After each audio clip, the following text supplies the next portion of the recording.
After 6 grueling years of painful fertility treatments and empty promises, my hedge fund manager husband walked into our bathroom, snatched the syringe from my hand, and threw divorce papers into the sink. "Stop stabbing yourself," he sneered. "You are barren, and my intern is already 12 weeks pregnant." He thought kicking me out into the freezing snow with absolutely nothing would destroy me. He had no idea the lonely former sheriff living next door to my temporary shack was actually a billionaire medical heir, or that 6 months later, I would be pregnant with twins standing beside the one man who could dismantle my ex-husband's entire empire. My name is Brianna, 33 years old, and a digital marketing specialist who spent nearly a decade believing I was the reason my marriage was failing. Before I continue this story, let me know where you are watching from in the comments below. Hit like and subscribe if you have ever had your heart shattered by the person who promised to protect it. The cold marble floor of our master bathroom sent a chill up my bare legs, but it was nothing compared to the sharp pinch of the needle. I stood in front of the vanity mirror, gripping a fold of skin on my stomach. It was my 104th hormone injection. 104 times I had bruised my own body, enduring the intense nausea, the crippling mood swings, and the crushing disappointment that followed every single negative pregnancy test. The physical toll was exhausting, but the mental burden was far heavier. Trent, my husband of 7 years, was supposed to be right beside me. He was supposed to hold my hand, tell me I was brave, and whisper that this time the embryo transfer would finally work. Instead, the heavy oak door flew open with such violent force that it slammed against the wall, rattling the framed wedding photo hanging nearby. Trent stood in the doorway. At 35, he was a senior partner at a top-tier hedge fund in Chicago, always immaculately dressed in tailored suits, projecting an image of absolute corporate perfection. But looking at him now, his jaw clenched, and his eyes devoid of any warmth, I saw the ruthless businessman he usually reserved for his market rivals. He did not ask if I was in pain. He did not offer any comfort. He simply marched over and tossed a thick manila folder directly into the wet sink. "What is this?" I asked, my voice trembling as I carefully capped the syringe and set it down on the counter. "Divorce papers," he said flatly. "Sign them by tomorrow." The words did not process immediately. I stared at the folder, watching the water from the faucet slowly soak into the thick paper, ruining the edges. "Trent, what are you talking about?" I managed to say, my breath catching in my throat. "We have the transfer scheduled for next week. The clinic said my hormone levels are finally looking good. We are so close." "Stop stabbing yourself, Brianna," he sneered, crossing his arms over his chest. "It is pathetic. You are barren. The clinic is just taking our money, and I am completely done pretending that your broken body is ever going to give me a child." His words sliced through me like a physical blade. For 6 years, I had blamed myself. I had absorbed the passive-aggressive comments from his mother, Barbara, who always made sure to remind me at Thanksgiving dinners that Trent needed an heir for his legacy. I had pushed through the grueling schedule of my remote marketing job while managing endless doctor appointments, all while Trent traveled for client meetings and expensive golf tournaments, claiming he was building our future. I endured the invasive procedures and the judgment because I believed we were a team fighting a shared battle. "I am not giving up." I choked out tears, finally spilling over my cheeks and dripping onto my robe. "We promised each other through sickness and health." "You promised me. I am not giving up either," Trent replied, adjusting his expensive watch with terrifying calm. "I am just giving up on you. Lexi is 12 weeks pregnant. We just heard the heartbeat this morning." Lexi. The name dropped into the room like a bomb. She was the 23-year-old intern he had hired 6 months ago. The girl who was barely out of college, who giggled at all of his unfunny jokes at the company Christmas party. The girl I had actually felt sorry for because she seemed so young and overwhelmed by the aggressive corporate world Trent operated in. My knees buckled slightly, and I grabbed the edge of the vanity to keep from collapsing to the floor. "You slept with your intern?" I asked, my voice rising in disbelief. While I was pumping my body full of drugs and crying myself to sleep over our failed cycles, You were sleeping with a college girl. She is not just my intern anymore, Trent said, taking a step backward out of the bathroom. She is the mother of my child, a real woman who can actually give me what I want. Now get dressed. You have exactly 2 hours to pack your things and get out of my house. Your house. I cried out, anger finally piercing through the shock. We bought this house together. I helped pay the mortgage for the first 3 years before you made partner. My parents' trust bought this house. He corrected me with a cruel, satisfied smile. Read the papers in the sink, Brianna. You signed a post-nuptial agreement 3 years ago when my firm went public. You have absolutely no claim to this property or my current assets. He turned his back on me and walked down the hallway without a single backward glance. My chest heaved as I gasped for air, a full-blown panic attack taking over my body. The elegant bathroom walls felt like they were closing in on me. I stumbled out of the bathroom, clutching my robe tightly around my waist, desperate to make sense of the nightmare unfolding around me. I staggered down the sweeping staircase, intending to demand that Trent call his lawyer and explain this sudden, terrifying madness. But as I reached the bottom step and looked into our formal living room, the breath was knocked out of me entirely. Lexi was there. She was not crying. She was not apologizing for destroying my marriage. She was standing next to the coffee table, humming a cheerful pop song. And with a casual, practiced motion, she was sweeping my expensive designer jewelry, my anniversary gifts, my grandmother's pearl necklace, and my diamond tennis bracelet directly into her oversized leather designer purse. When she heard my bare feet on the hardwood floor, she did not flinch or look guilty. She simply looked up, zipped her purse shut with a loud click, and gave me a slow, triumphant smirk. I stared at the heavy leather purse slung over her shoulder, the exact designer bag I had saved up for months to buy myself as a promotion gift 2 years ago. The sheer audacity of her standing in my living room, stealing my hard-earned belongings while carrying the child I had bled and suffered to conceive, left me entirely paralyzed. Lexi brushed a strand of perfectly highlighted blonde hair behind her ear and let out a soft, condescending laugh. "Do not look so shocked, Brianna," she said, her voice dripping with artificial sweetness. "Trent told me you never wear any of this stuff anyway. You are always too busy working in your ugly sweatpants. I figured these pieces deserve to be worn by someone who actually goes out and lives in the real world." Before I could form the words to demand my grandmother's vintage pearl necklace back from her greedy hands, Trent strode into the room carrying a stack of flattened cardboard moving boxes. He dropped them onto the expensive Persian rug with a dull, heavy thud. "You have 1 hour and 45 minutes left," he announced, tapping the face of his silver Rolex. "I suggest you stop glaring at Lexi and start packing your things. The security system codes are being electronically changed at noon. If you are not out of this house by then, I will have the neighborhood private patrol physically escort you off the premises." My chest tightened so painfully I thought my ribs might actually splinter. "Trent, you cannot do this to me," I pleaded, my voice breaking as the reality of the situation crashed over me. "It is freezing outside. A massive blizzard is supposed to hit the city this afternoon. Where am I supposed to go?" "That is no longer my problem," he replied without a shred of human empathy. "You should have thought about building a financial backup plan instead of obsessing over getting pregnant and wasting my money on useless medical procedures. Now go pack. Do not make me call security early." I stumbled up the sweeping mahogany staircase, my vision blurred with hot, stinging tears.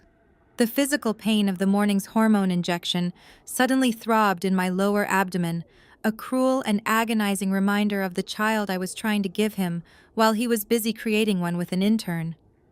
I dragged 2 large suitcases from the back of the walk-in closet and began throwing my clothes into them indiscriminately.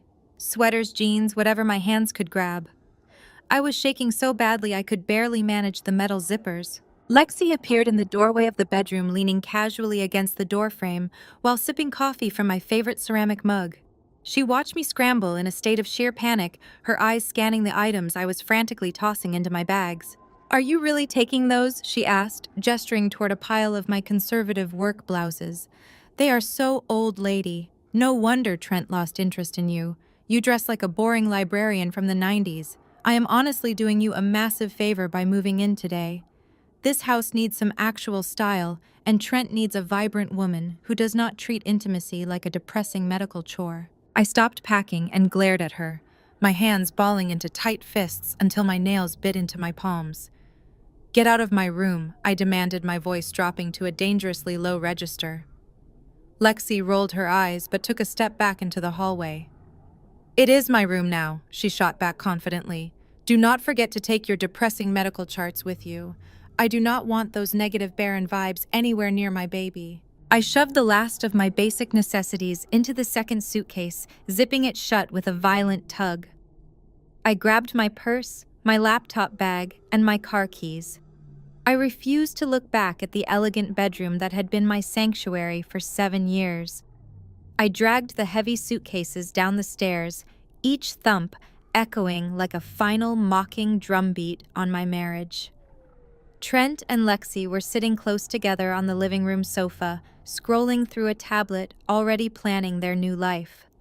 Neither of them even bothered to look up as I struggled with the heavy front door and pushed my way out into the biting winter cold. The Chicago wind hit me like a physical blow. The snow had already begun to fall heavily, coating the long driveway in a thick, slippery layer of white. I dragged my luggage to my SUV, fighting against the brutal gusts that whipped my hair across my face and stung my tear-stained cheeks.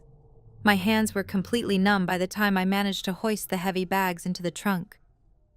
I climbed into the driver's seat, my entire body violently shaking from both the freezing temperature and the massive adrenaline crash.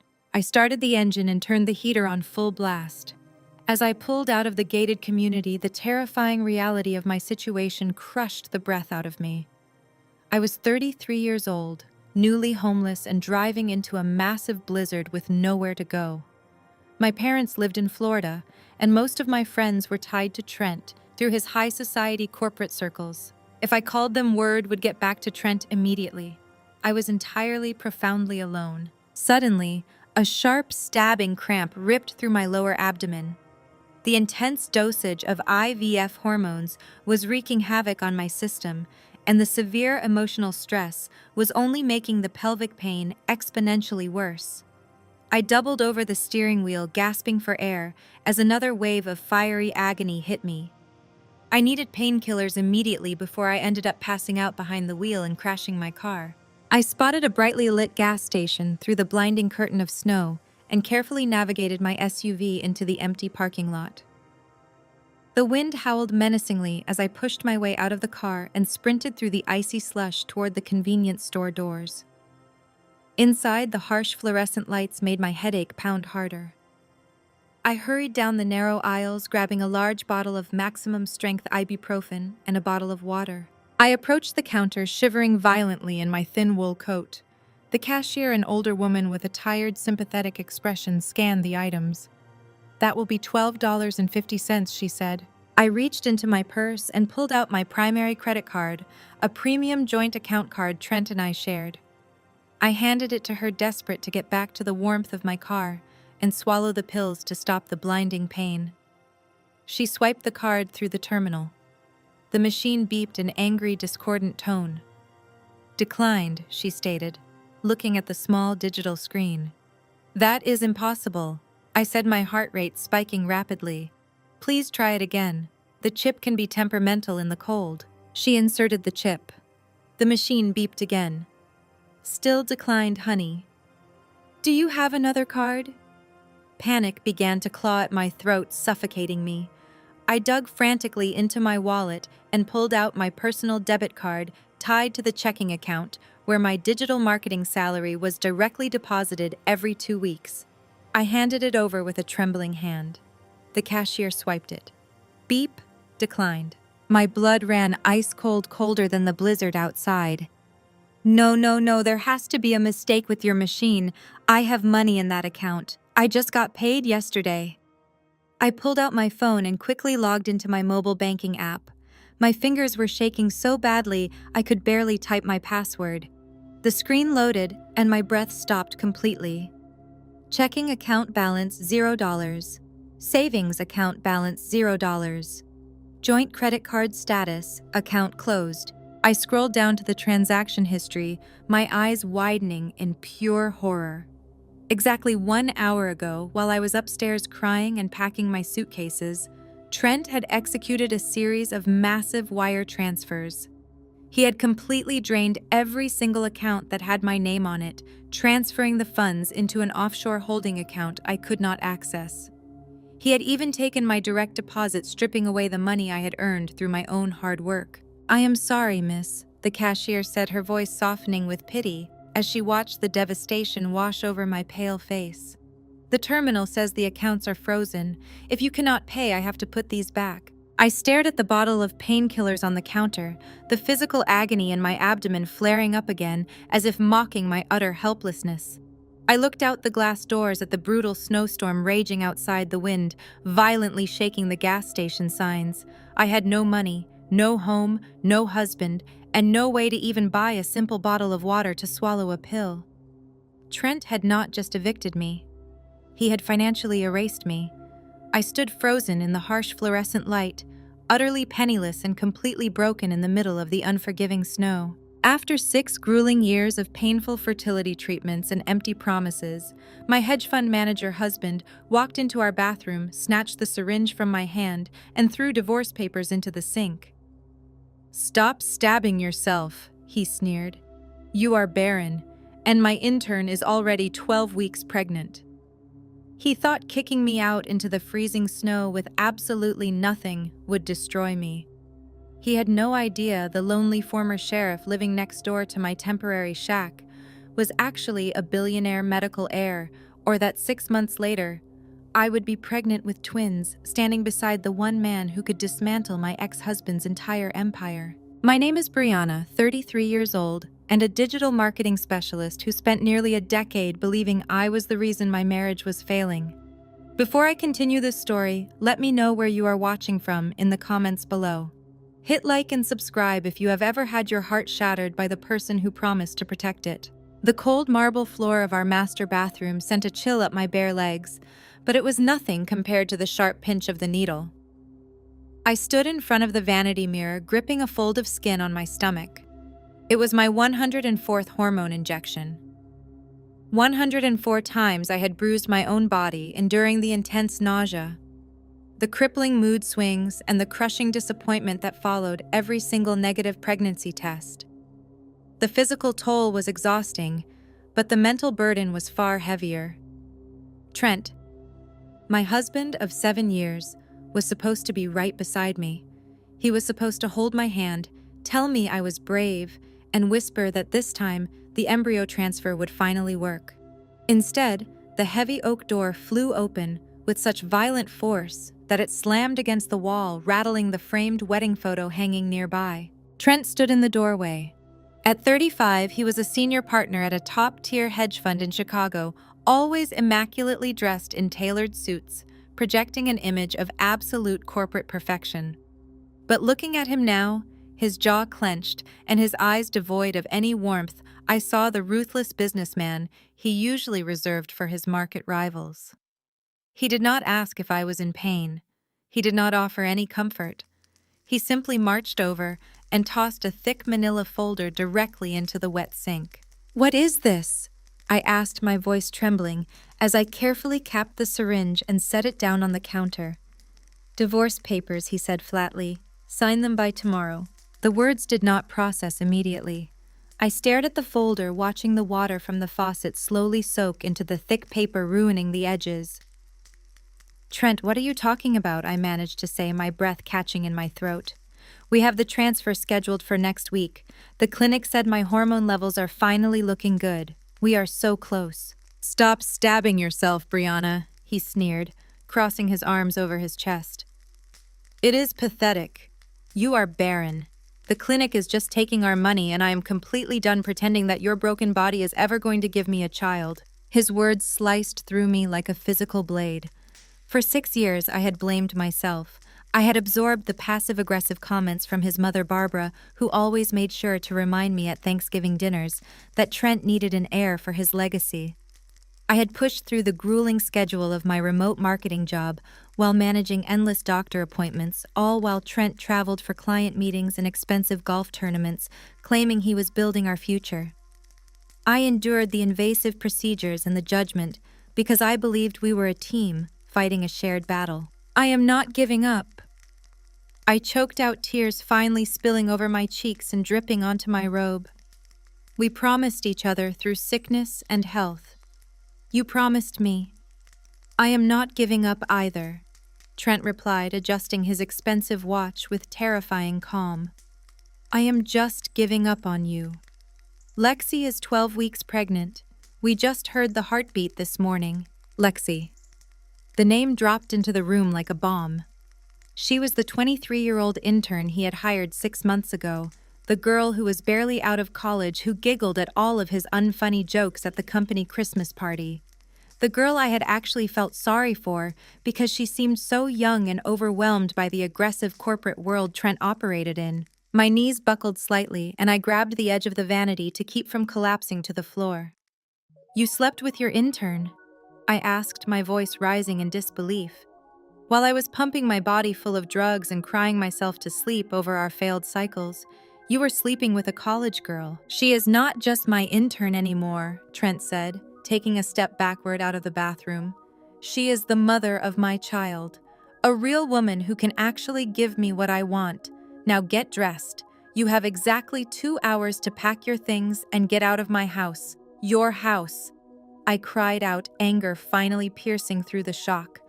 We bought this house together. I helped pay the mortgage for the first 3 years before you made partner. My parents' trust bought this house, he corrected me with a cruel, satisfied smile. Read the papers in the sink, Brianna. You signed a post-nuptial agreement 3 years ago when my firm went public. You have absolutely no claim to this property or my current assets. He turned his back on me and walked down the hallway without a single backward glance. My chest heaved as I gasped for air, a full-blown panic attack taking over my body. The elegant bathroom walls felt like they were closing in on me. I stumbled out of the bathroom, clutching my robe tightly around my waist, desperate to make sense of the nightmare unfolding around me. I staggered down the sweeping staircase, intending to demand that Trent call his lawyer and explain this sudden, terrifying madness. But as I reached the bottom step and looked into our formal living room, the breath was knocked out of me entirely. Lexi was there. She was not crying. She was not apologizing for destroying my marriage. She was standing next to the coffee table, humming a cheerful pop song. And with a casual, practiced motion, she was sweeping my expensive designer jewelry, my anniversary gifts, my grandmother's pearl necklace, and my diamond tennis bracelet directly into her oversized leather designer purse. When she heard my bare feet on the hardwood floor, she did not flinch or look guilty. She simply looked up, zipped her purse shut with a loud click, and gave me a slow, triumphant smirk. I stared at the heavy leather purse slung over her shoulder, the exact designer bag I had saved up for months to buy myself as a promotion gift 2 years ago. The sheer audacity of her standing in my living room, stealing my hard-earned belongings, while carrying the child I had bled and suffered to conceive, left me entirely paralyzed. Lexi brushed a strand of perfectly highlighted blonde hair behind her ear and let out a soft, condescending laugh. "Do not look so shocked, Brianna," she said, her voice dripping with artificial sweetness. "Trent told me you never wear any of this stuff anyway. You are always too busy working in your ugly sweatpants. I figured these pieces deserved to be worn by someone who actually goes out and lives in the real world."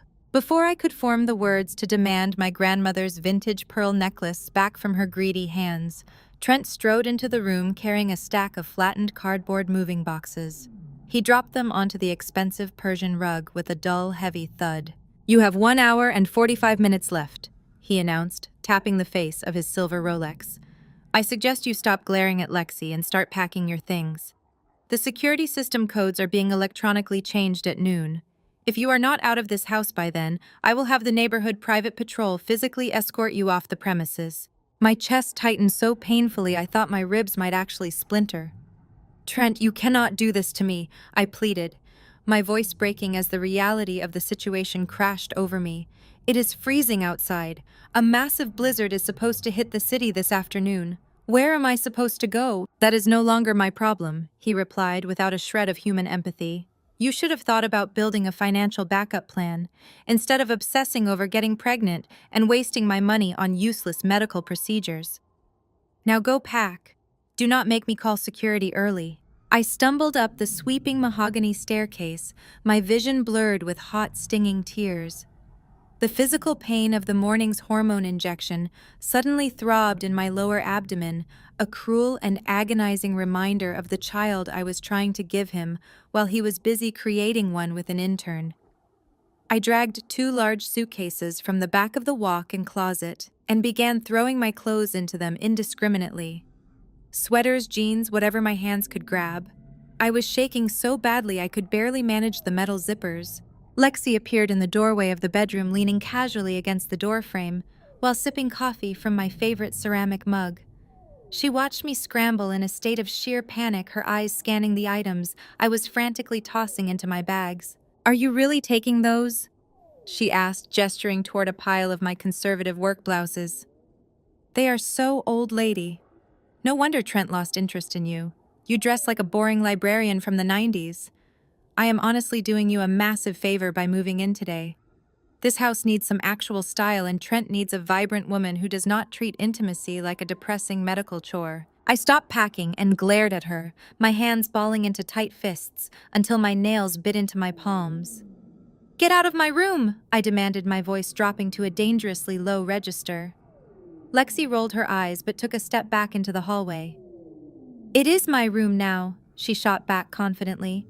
"Do not forget to take your depressing medical charts with you. I do not want those negative, barren vibes anywhere near my baby." I shoved the last of my basic necessities into the second suitcase, zipping it shut with a violent tug. I grabbed my purse, my laptop bag, and my car keys.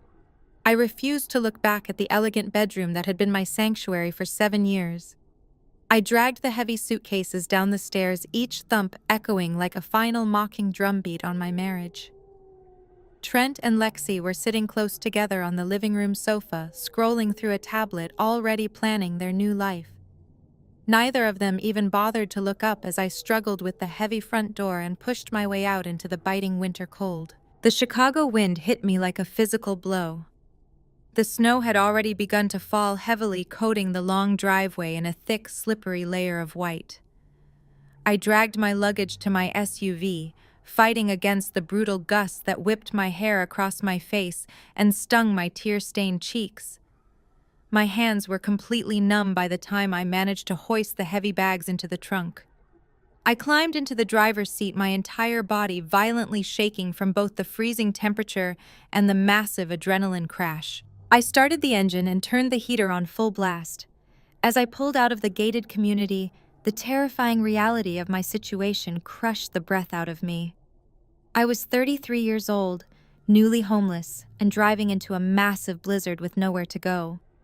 My parents lived in Florida, and most of my friends were tied to Trent through his high society corporate circles. If I called them, word would get back to Trent immediately. I was entirely, profoundly alone. Suddenly, a sharp stabbing cramp ripped through my lower abdomen. The intense dosage of IVF hormones was wreaking havoc on my system, and the severe emotional stress was only making the pelvic pain exponentially worse. I doubled over the steering wheel, gasping for air, as another wave of fiery agony hit me. I needed painkillers immediately before I ended up passing out behind the wheel and crashing my car. I spotted a brightly lit gas station through the blinding curtain of snow and carefully navigated my SUV into the empty parking lot. The wind howled menacingly as I pushed my way out of the car and sprinted through the icy slush toward the convenience store doors. Inside, the harsh fluorescent lights made my headache pound harder. I hurried down the narrow aisles, grabbing a large bottle of maximum-strength ibuprofen and a bottle of water. I approached the counter, shivering violently in my thin wool coat. The cashier, an older woman with a tired, sympathetic expression, scanned the items. "That will be $12.50, she said. I reached into my purse and pulled out my primary credit card, a premium joint account card Trent and I shared. I handed it to her, desperate to get back to the warmth of my car and swallow the pills to stop the blinding pain. She swiped the card through the terminal. The machine beeped an angry, discordant tone. "Declined," she stated, looking at the small digital screen. "That is impossible," I said, my heart rate spiking rapidly. "Please try it again. The chip can be temperamental in the cold. She inserted the chip.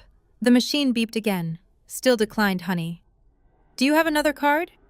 Panic began to claw at my throat, suffocating me. I dug frantically into my wallet and pulled out my personal debit card tied to the checking account where my digital marketing salary was directly deposited every 2 weeks. I handed it over with a trembling hand. The cashier swiped it. Beep, declined. My blood ran ice cold, colder than the blizzard outside. No, no, no, there has to be a mistake with your machine. I have money in that account. I just got paid yesterday. I pulled out my phone and quickly logged into my mobile banking app. My fingers were shaking so badly I could barely type my password. The screen loaded and my breath stopped completely. Checking account balance $0. Savings account balance $0. Joint credit card status, account closed. I scrolled down to the transaction history, my eyes widening in pure horror. Exactly 1 hour ago, while I was upstairs crying and packing my suitcases, Trent had executed a series of massive wire transfers. He had completely drained every single account that had my name on it, transferring the funds into an offshore holding account I could not access. He had even taken my direct deposit, stripping away the money I had earned through my own hard work. I am sorry, miss, the cashier said, her voice softening with pity as she watched the devastation wash over my pale face. The terminal says the accounts are frozen. If you cannot pay, I have to put these back. I stood frozen in the harsh fluorescent light, utterly penniless, and completely broken in the middle of the unforgiving snow. The cashier stared at me, waiting for me to put the painkillers back. My hands shook violently as a sudden sharp memory pierced through the panic. 2 years ago, after a minor argument with Trent about my financial independence, I had slipped a folded $500 bill into a hidden zippered compartment of my laptop bag for absolute emergencies. I had forgotten about it until this exact second. Hold on, I told the cashier, my voice cracking. I ripped open my laptop bag, my numb fingers fumbling with the tiny hidden zipper. There, pressed flat against the fabric, was the crisp $100 bill. I slapped it onto the counter. Keep the change, I gasped, grabbing the bottle of ibuprofen and tearing off the safety seal.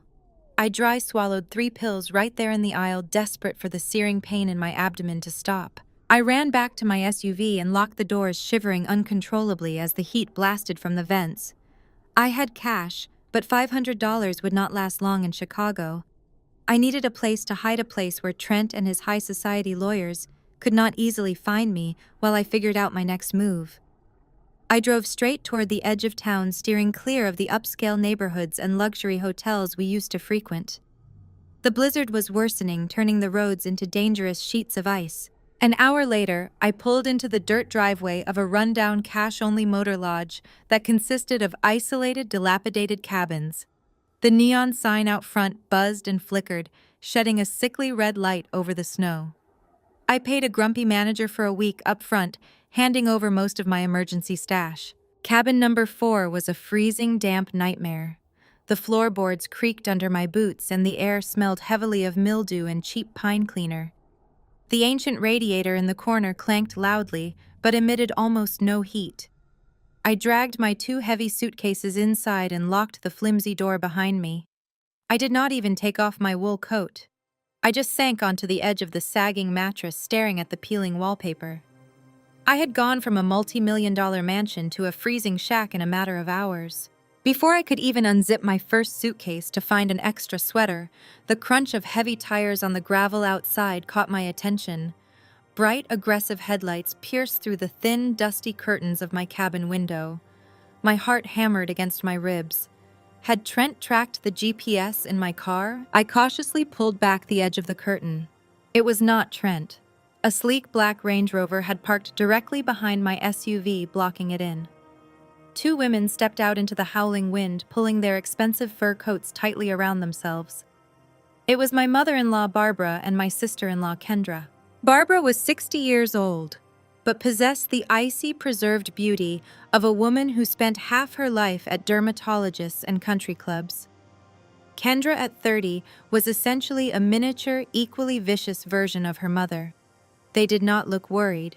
They looked purposeful. I opened the cabin door just as Barbara marched up the rotting wooden steps, her designer boots clicking sharply against the ice.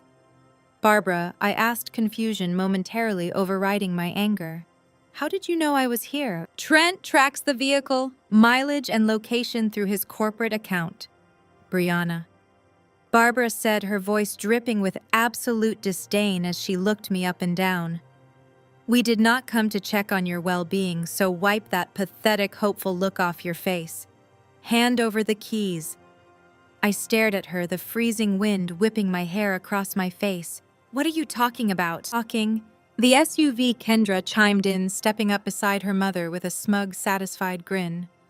"Trent put the down payment on it through his hedge fund. Legally, it belongs to his company. He sent us to retrieve it before you try to sell it, or completely trash it. Hand over the keys, Brianna." "You cannot be serious," I protested, my voice trembling with a mix of cold and raw fury. "He just threw me out into a blizzard. He froze all my bank accounts.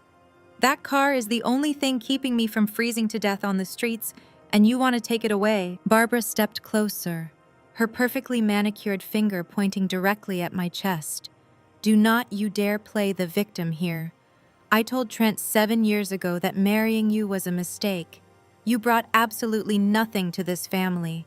For 6 years, we watched my son waste his hard-earned wealth on your endless, useless medical treatments. You are a toxic weed, Brianna. You attached yourself to my son and choked the life out of his future, holding him back from real fatherhood."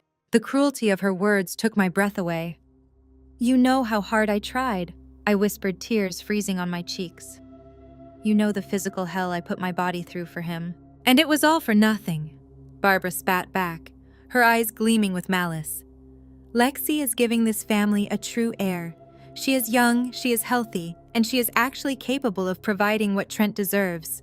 You are just a broken, barren woman who refused to accept reality.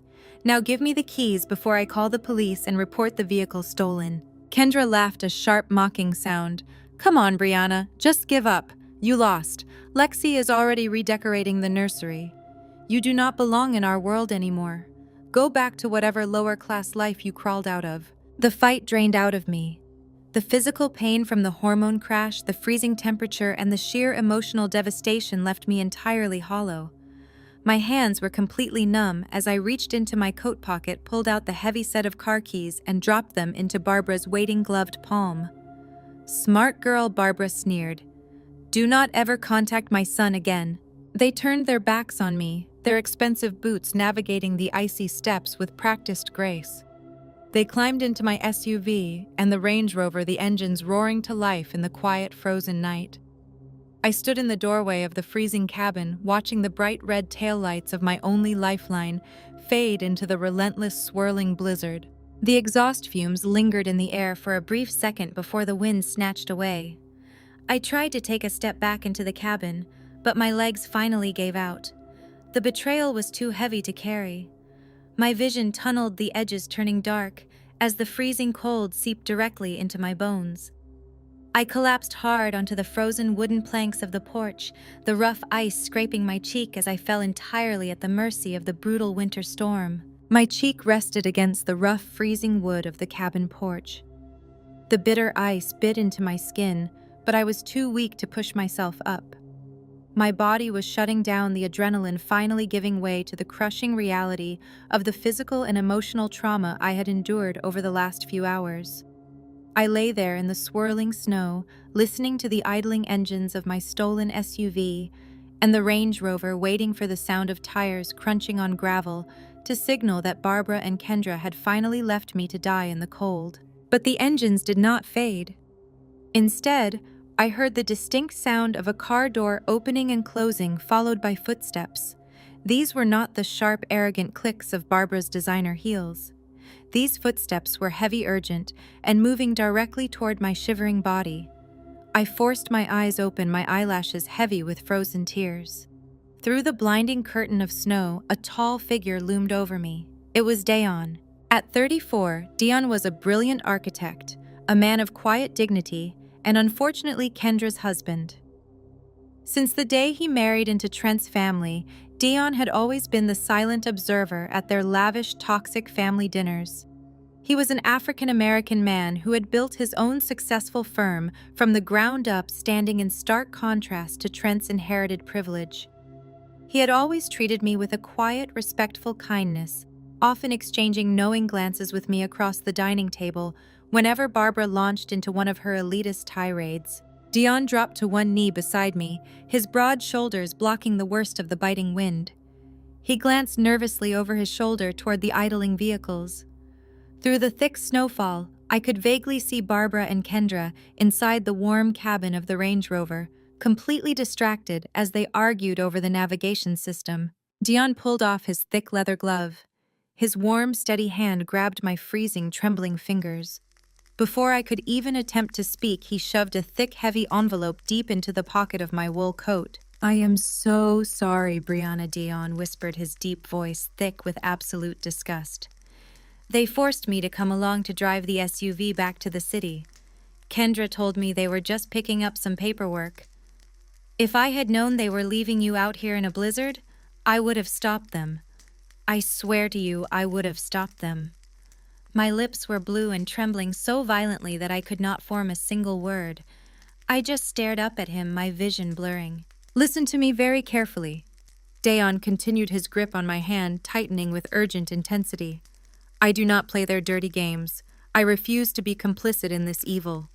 That envelope in your pocket contains $50,000 in untraceable cash." My eyes widened in shock. $50,000? "Trent gave it to me 3 months ago," Dion explained rapidly, keeping his voice low to compete with the howling wind. "He told me to lock it in my home safe. He said he was sheltering some liquid assets from the hedge fund for a rainy day, but I know exactly what he was doing. He was hiding cash to ensure you could not touch it during the divorce settlement. He thought because I am married to his sister, I would just blindly protect his assets. He thought wrong." Dion looked back at the Range Rover. The brake lights flared. He knew he only had seconds left. "Take this money, Brianna. Do not deposit it in any bank where his corporate lawyers can track it. Use it to survive.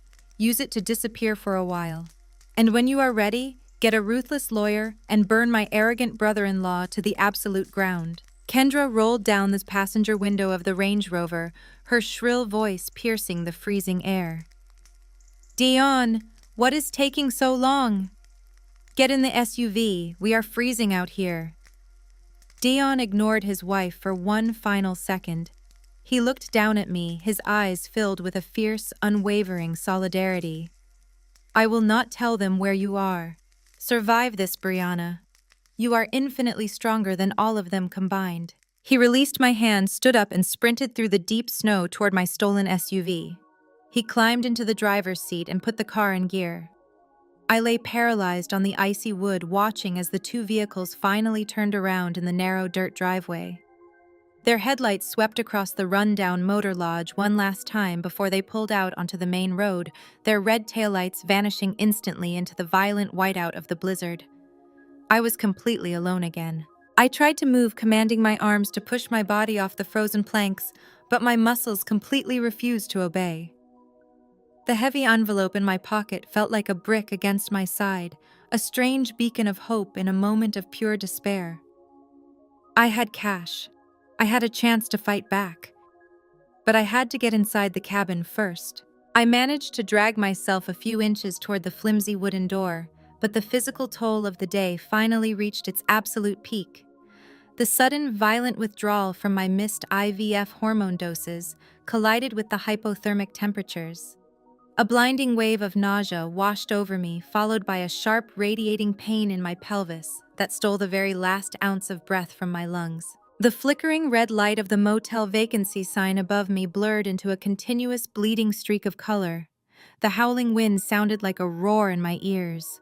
I clutched the fabric of my coat over the hidden envelope, curling into a tight fetal position on the ice. The cold stopped stinging and started to feel dangerously warm. My eyes fluttered shut, and I surrendered to the heavy, suffocating darkness, letting unconsciousness pull me under. The storm raged on, burying my motionless body under a thin layer of fresh snow. Then a new sound cut through the howling wind.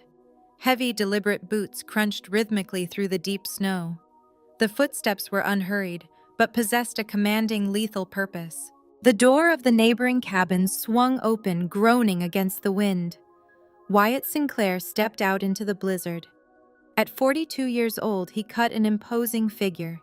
He was rugged and massive, with a thick, dark beard and piercing eyes that missed absolutely nothing. Wearing a heavy flannel jacket that barely contained the broad span of his shoulders, he looked exactly like what he used to be, a tough, unyielding sheriff who commanded total authority. Wyatt's sharp gaze swept across the desolate property and instantly locked onto my lifeless form, crumpled on the frozen porch. His jaw tightened. He did not hesitate or call out for help. He moved with the swift, trained precision of a man accustomed to life and death emergencies. Wyatt crossed the distance between our cabins in a few massive strides, his heavy boots destroying the snowdrifts in his path. He crouched beside me, pulling off a thick leather glove to press 2 warm fingers against my freezing neck, checking for a pulse. Finding a faint rhythm, Wyatt slipped his massive arms underneath my knees and shoulders. With effortless, raw strength, he scooped my unconscious body up from the icy wood, pulling me tight against his broad, warm chest to shield me from the violent wind. He turned his back to the storm and carried me away from the freezing shack, stepping into the safety of his own home. Warmth was the very first sensation to pierce through the icy void holding me captive. The biting, merciless wind of the Chicago blizzard was gone, replaced by the comforting rhythmic crackle of burning cedar. I slowly fluttered my eyes open, my vision adjusting to the dim golden light of a rustic living room. I was lying on a deep brown leather sofa, buried beneath a heavy heated thermal blanket. My freezing damp wool coat had been removed and draped over a wooden chair near the hearth to dry. Panic instantly spiked in my chest as my memory slammed back into place. Dion's envelope. I bolted upright, ignoring the sharp, protesting ache in my pelvis. I frantically scanned the room and spotted my coat. I threw off the thermal blanket and stumbled toward the chair, plunging my hand into the deep pocket. The thick, rigid shape of the envelope was still there, completely untouched. $50,000 in untraceable cash, safe and sound. I let out a shaky breath, slumping back onto the leather sofa, closing my eyes in fleeting relief. A heavy floorboard groaned. I whipped my head around to see the man who had pulled me from the ice. Up close, Wyatt Sinclair was even more imposing than he had appeared in the storm. He wore a faded thermal Henley that stretched tightly across his massive shoulders and arms. His dark beard was neatly trimmed, framing a jawline carved from absolute granite. He carried a steaming mug of coffee in one hand and a stack of firewood in the other. He moved with a quiet, lethal grace that commanded immediate respect. He set the wood down by the hearth and handed me the coffee without a single word. His hands were calloused, rugged, and incredibly warm. "Drink this," he instructed, his voice a deep, gravelly baritone that instantly grounded my racing heart. "You were practically frozen solid when I found you on the porch. The storm knocked out the power lines on the main road, but my generator is running fine. You are safe here." I wrapped my trembling fingers around the hot ceramic mug, muttering a raspy expression of gratitude. I reached into my unzipped laptop bag, which he had thoughtfully carried inside, and placed by the sofa to grab my phone. I needed to see what time it was to figure out exactly how long I had been unconscious. As the screen illuminated, a barrage of notifications flooded the display. One email marked urgent sat at the very top of my inbox. It was from the Human Resources Department of the digital marketing firm where I had worked flawlessly for the past 5 years. I tapped the screen, my eyes rapidly scanning the dense block of corporate jargon. The mug of coffee nearly slipped from my hands, hot liquid sloshing over the rim. It was a notice of immediate termination. The words leaped off the screen like venomous strikes. I had been fired, effective immediately, without severance, without a warning, and without any transition period. I read the second paragraph, and my blood ran colder than the blizzard raging outside the cabin windows. Trent had not just evicted me and drained my bank accounts. He had financially and professionally slaughtered me. The email stated that my firm had suffered a catastrophic breach of confidential client data. The leak had specifically targeted the marketing portfolios of the firm's wealthiest corporate investors. Trent had weaponized his powerful status as a senior hedge fund manager. He had contacted the executive board of my agency directly threatening to pull his fund's massive accounts and orchestrate a full-scale corporate boycott across the city unless the supposed source of the leak was immediately terminated and blacklisted from the industry. He provided fabricated digital footprints and manipulated IP logs pointing directly to my secure company login. He framed me. He knew my marketing salary was the only legitimate income I had left to fight him in divorce court, and he used his unchecked corporate power to obliterate my professional reputation in a matter of minutes. No agency in the country would ever hire a marketing specialist accused of leaking high-tier financial data. I had no husband, no home, no bank accounts, and now no career. Trent had ensured I was entirely erased from the map.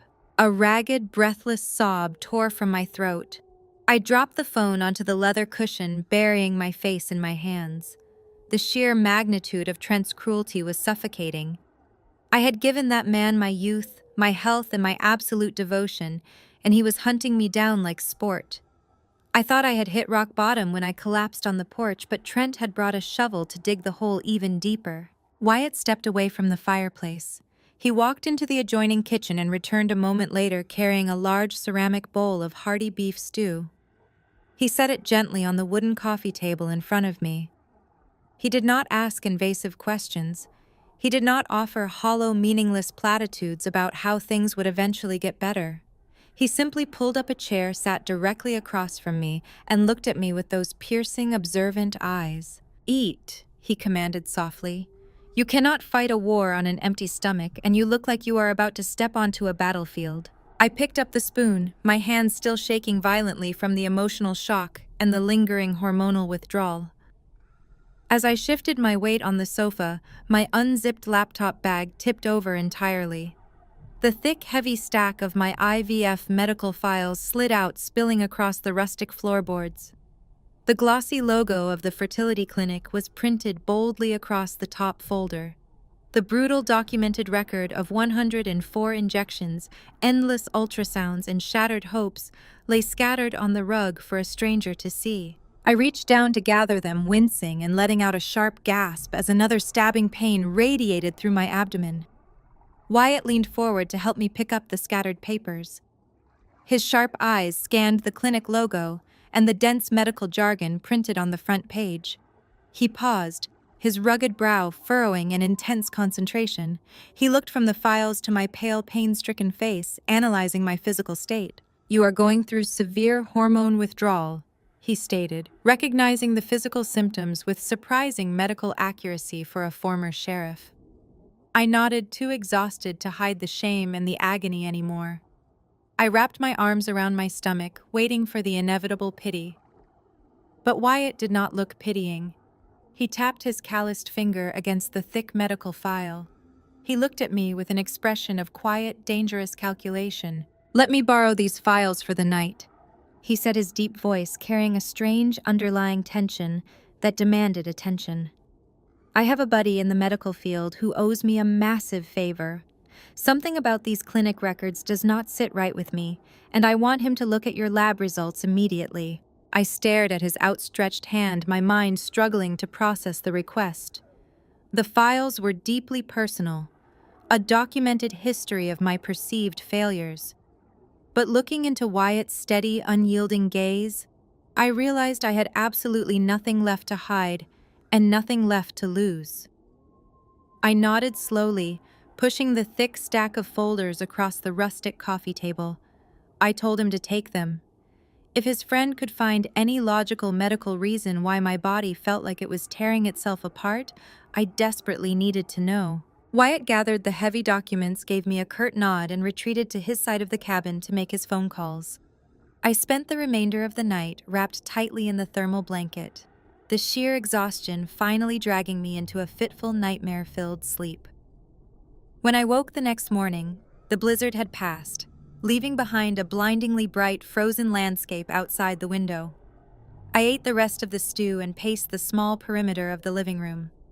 The physical cramps in my abdomen had dulled to a persistent ache, and I but the anxiety gnawing at my chest only grew sharper as the hours ticked by. I checked my phone repeatedly, staring at the zero balances in my bank accounts, the stark reality of Trent's financial slaughter haunting my every thought. It was just past 2 in the afternoon when the heavy wooden door swung open. Wyatt stepped inside, bringing a gust of freezing air with him. But it was not the winter cold that made me shiver. It was his face. The calm, composed demeanor he had maintained the night before was completely gone. In its place was a storm of raw, barely contained fury. His jaw was clenched so tight the muscles ticked beneath his dark beard. He did not bother taking off his snow-covered boots. He strode directly across the room and slammed my thick medical file onto the wooden table with a violent force that made the ceramic coffee mugs jump. I flinched, stepping back instinctively. I asked him what was wrong and what his friend had discovered in the files. Wyatt did not offer me a sympathetic look, a gentle touch, or any hollow words of comfort. He offered me pure, unadulterated rage on my behalf. He told me to listen to him very carefully. He stated clearly that I was not broken, I was not barren, and I had never been the reason those fertility treatments failed. I shook my head, profound confusion clouding my mind. That made no sense. The elite clinic had run hundreds of tests over the years. They had shown me the lab results on their sleek monitors. My hormone levels were always deemed inadequate, my egg viability constantly questioned. Wyatt leaned over the table, his massive hands planting flat against the wood as he looked directly into my eyes. "Your doctor was bought off by Trent," he stated with absolute terrifying certainty. "The lab results you were shown for the past 6 years were entirely fabricated. My contact dug into the clinic's encrypted server logs early this morning to verify the raw data. Your biological markers are perfect. You are perfectly healthy and fully capable of having children." The air vanished from my lungs. I reached out, gripping the back of the leather armchair just to keep myself upright. If I was healthy, then why did the transfers never work? Why did we spend 6 years doing this? Because Trent is 100% sterile due to a surgical complication at age 20. Wyatt said the words, striking my chest like heavy stones. He has known his entire adult life that he is completely incapable of fathering a child naturally. He subjected you to 6 years of hormone injections just to shift the blame onto you. The room began to spin violently. The rustic walls of the cabin warped and tilted. I stared at the medical files scattered on the table, the glossy logos of the prestigious Chicago fertility clinic mocking me. Trent knew. He knew he was permanently sterile the entire time we were married. I gasped for air, my chest heaving uncontrollably as the horrific, twisted reality locked into place. I asked, my voice rising in pure hysteria, if my husband had knowingly subjected me to 6 years of painful hormone injections, highly invasive surgeries, and crippling psychological abuse just to cover up his own medical secret. Wyatt did not look away. "Yes," he confirmed, his eyes blazing with a fierce, protective fire. Trent knew his mother demanded a biological heir, and he knew his pristine corporate image required a perfect family. Instead of admitting his own biological reality, he paid a corrupt specialist an exorbitant amount of money to gaslight you. He used your healthy body as a medical punching bag to hide his own inadequacy. He watched you cry, watched you suffer the severe side effects, and let his mother tear you down at every family dinner, all to protect his arrogant, fragile ego. And the intern, I whispered, the final puzzle piece sliding into its sickening slot.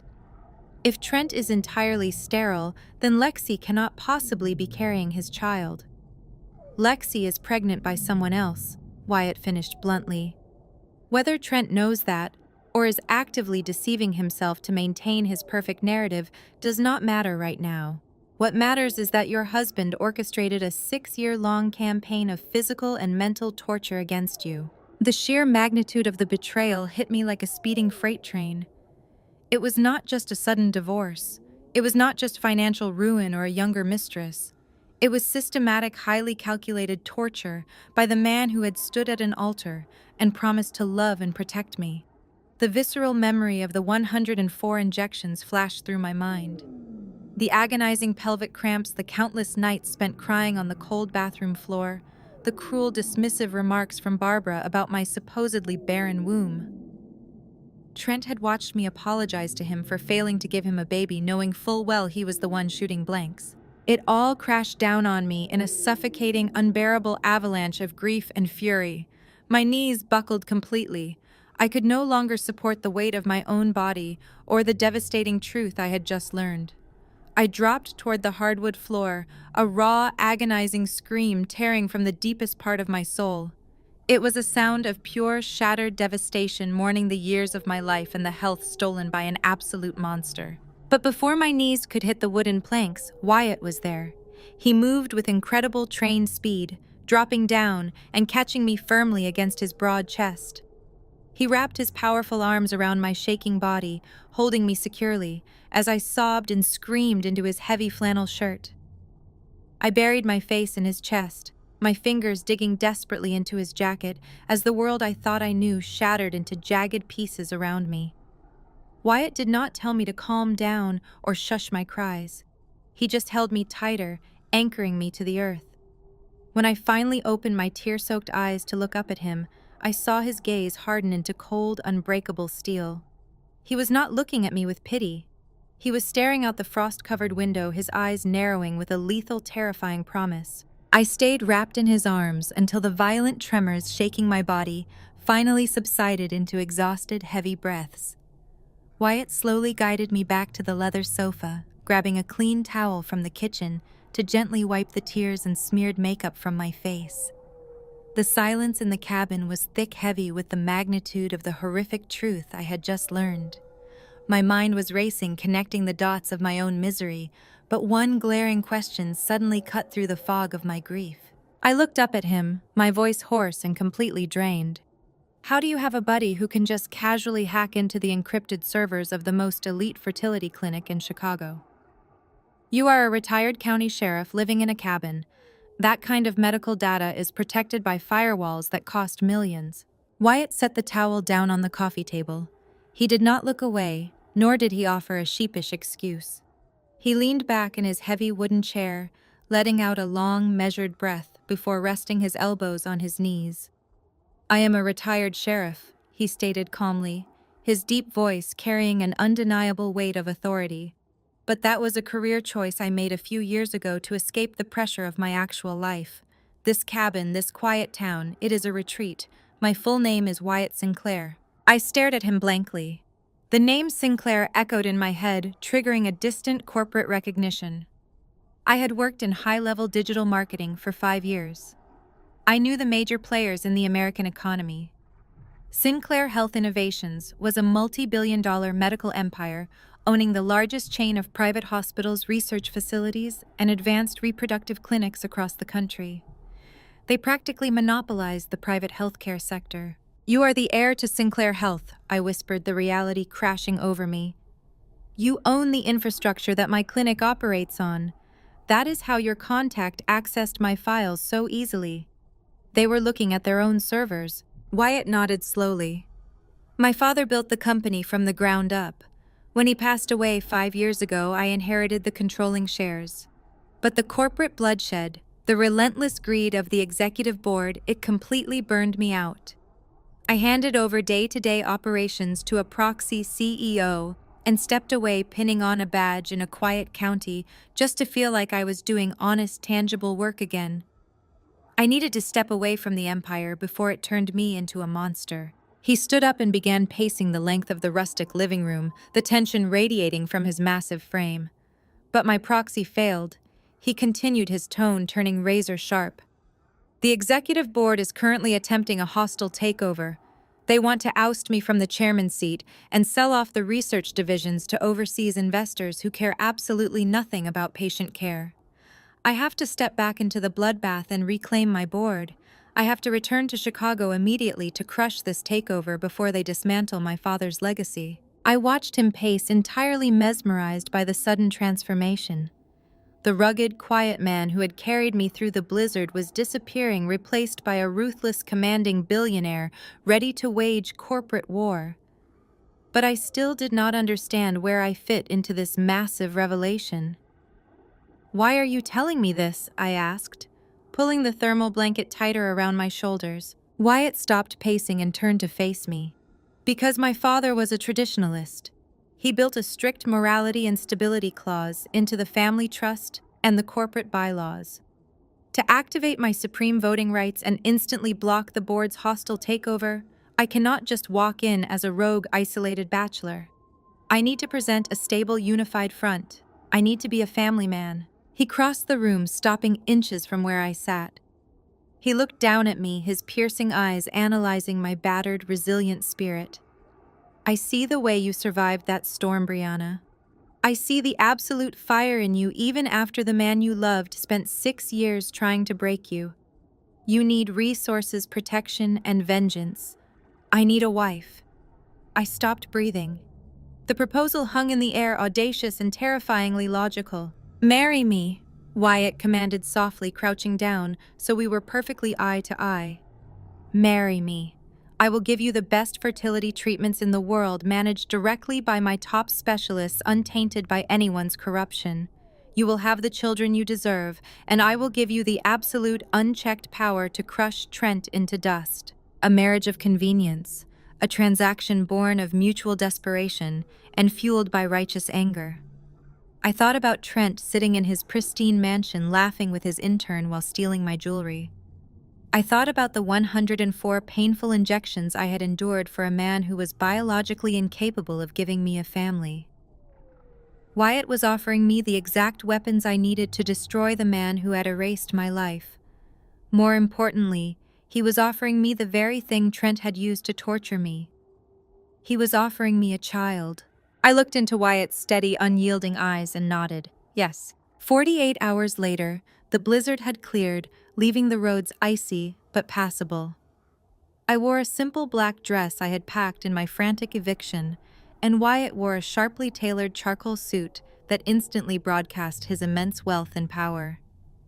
We drove to the county courthouse in his heavy-duty truck, walking past the metal detectors and into the sterile magistrate's office. We signed the marriage license with quick, efficient strokes of a pen. No flowers, no vows, no audience, just a binding legal contract forged in the fires of retribution. The magistrate stamped the document, and just like that, I was Brianna Sinclair. Wyatt placed a warm, heavy hand on the small of my back as we stepped out through the heavy glass doors of the courthouse. The biting winter air hit my face, but for the first time in days, I did not feel cold. I felt invincible. Before we could descend the concrete steps, my cheap burner phone, the one Dion had insisted I buy with the hidden cash, began to vibrate wildly in my coat pocket. I pulled it out and frowned at the screen. Somehow Trent had tracked down my new number. I answered the call, keeping my expression perfectly neutral. "Well, look who finally picked up," Trent sneered through the speaker, his voice dripping with unbearable arrogance. "Enjoying the slums, Brianna. I am just calling to give you a heads up. My lawyers are filing a massive lawsuit against you this afternoon. Since you clearly hid your barren medical status from me for 6 years, I am officially suing you for fraud. I am reclaiming every single dime I spent on your useless IVF treatments. See you in court, you pathetic liar." The line went dead. I slowly lowered the phone from my ear, staring at the blank screen. I did not cry. I did not shake. I looked up at my new billionaire husband, a slow, icy smile spreading across my lips. I laughed, a loud, sharp sound that echoed across the concrete steps of the county courthouse, cutting through the biting winter air. It was not a laugh of hysteria or panic, but of pure, unadulterated amusement. Wyatt looked down at me, his dark eyebrows raising in a silent question as he unlocked his heavy-duty truck. "Trent is suing me for fraud," I told him, sliding into the heated passenger seat. "He wants to reclaim every single dime he spent on the IVF treatments because he claims I deliberately hid my barren medical status from him." The absolute audacity of that man trying to use the legal system to punish me for a biological failure that belongs entirely to him is almost poetic. Wyatt shut his door, the heavy thud sealing us inside the warm cabin of the truck. "Let him try," Wyatt said, shifting the vehicle into gear with a smooth, practiced motion. By the time his corporate lawyers finished drafting that ridiculous lawsuit, He will not even have the funds to pay their retainer. But right now, we have much more important things to focus on. We have an appointment. We drove away from the rural snow-covered town and headed straight into the towering steel and glass heart of downtown Chicago. Wyatt pulled up to a massive, gleaming skyscraper that looked more like the headquarters of a global tech conglomerate than a medical facility. The polished chrome letters above the grand entrance read Sinclair Elite Clinic. This was the crown jewel of his family's medical empire, a facility catering exclusively to the highest echelon of society. As we walked through the sweeping automatic doors, the stark contrast between this ultra-luxury facility and the corrupt, sterile clinic Trent had forced me to use was staggering. The lobby featured soaring, vaulted ceilings, cascading water features, and plush velvet seating areas. But what struck me the most was the immediate, palpable shift in the atmosphere the second Wyatt stepped over the threshold. The impeccably dressed receptionists froze at their stations. Security guards immediately stood straighter. The chief medical administrator, a distinguished woman in a tailored suit, practically sprinted across the marble floor to greet us. "Mr. Sinclair," she said, her voice breathless with absolute deference as she bowed her head slightly. "We were not expecting you to return to the facility so soon. Welcome back, sir." Wyatt did not miss a beat. He placed a heavy protective hand on the small of my back and guided me forward. "This is my wife, Brianna Sinclair," he commanded, his deep voice, leaving no room for hesitation or questions. "She requires our absolute best care, effectively, immediately. Clear Dr. Gallagher's schedule for the rest of the afternoon and prepare the penthouse consultation suite." The administrator scrambled to obey, ushering us into a private gold-paneled elevator that shot straight to the top floor. Within minutes, I was sitting in a sunlit, luxurious medical suite that felt like a five-star hotel room. Dr. Gallagher, the head of reproductive medicine and a fiercely loyal ally to Wyatt's late father, entered the room with my hacked medical files already in hand. Dr. Gallagher was thorough and blunt. He confirmed every horrifying detail Wyatt had discovered. Trent's corrupt specialist had been pumping my body full of aggressive, completely unnecessary synthetic hormones, specifically designed to mimic the physical symptoms of a failing reproductive cycle. They had intentionally suppressed my natural biology to maintain the illusion that I was the problem. "Your body is remarkably resilient, Brianna," Dr. Gallagher said, offering me a reassuring smile. "We are going to flush these synthetic toxins from your system with a specialized protocol. Once your natural baseline is restored, you are a prime candidate for immediate conception. Your uterine lining and ovarian reserves are completely flawless. Now, regarding the next steps for fertilization, we have access to the world's most exclusive anonymous donor registries.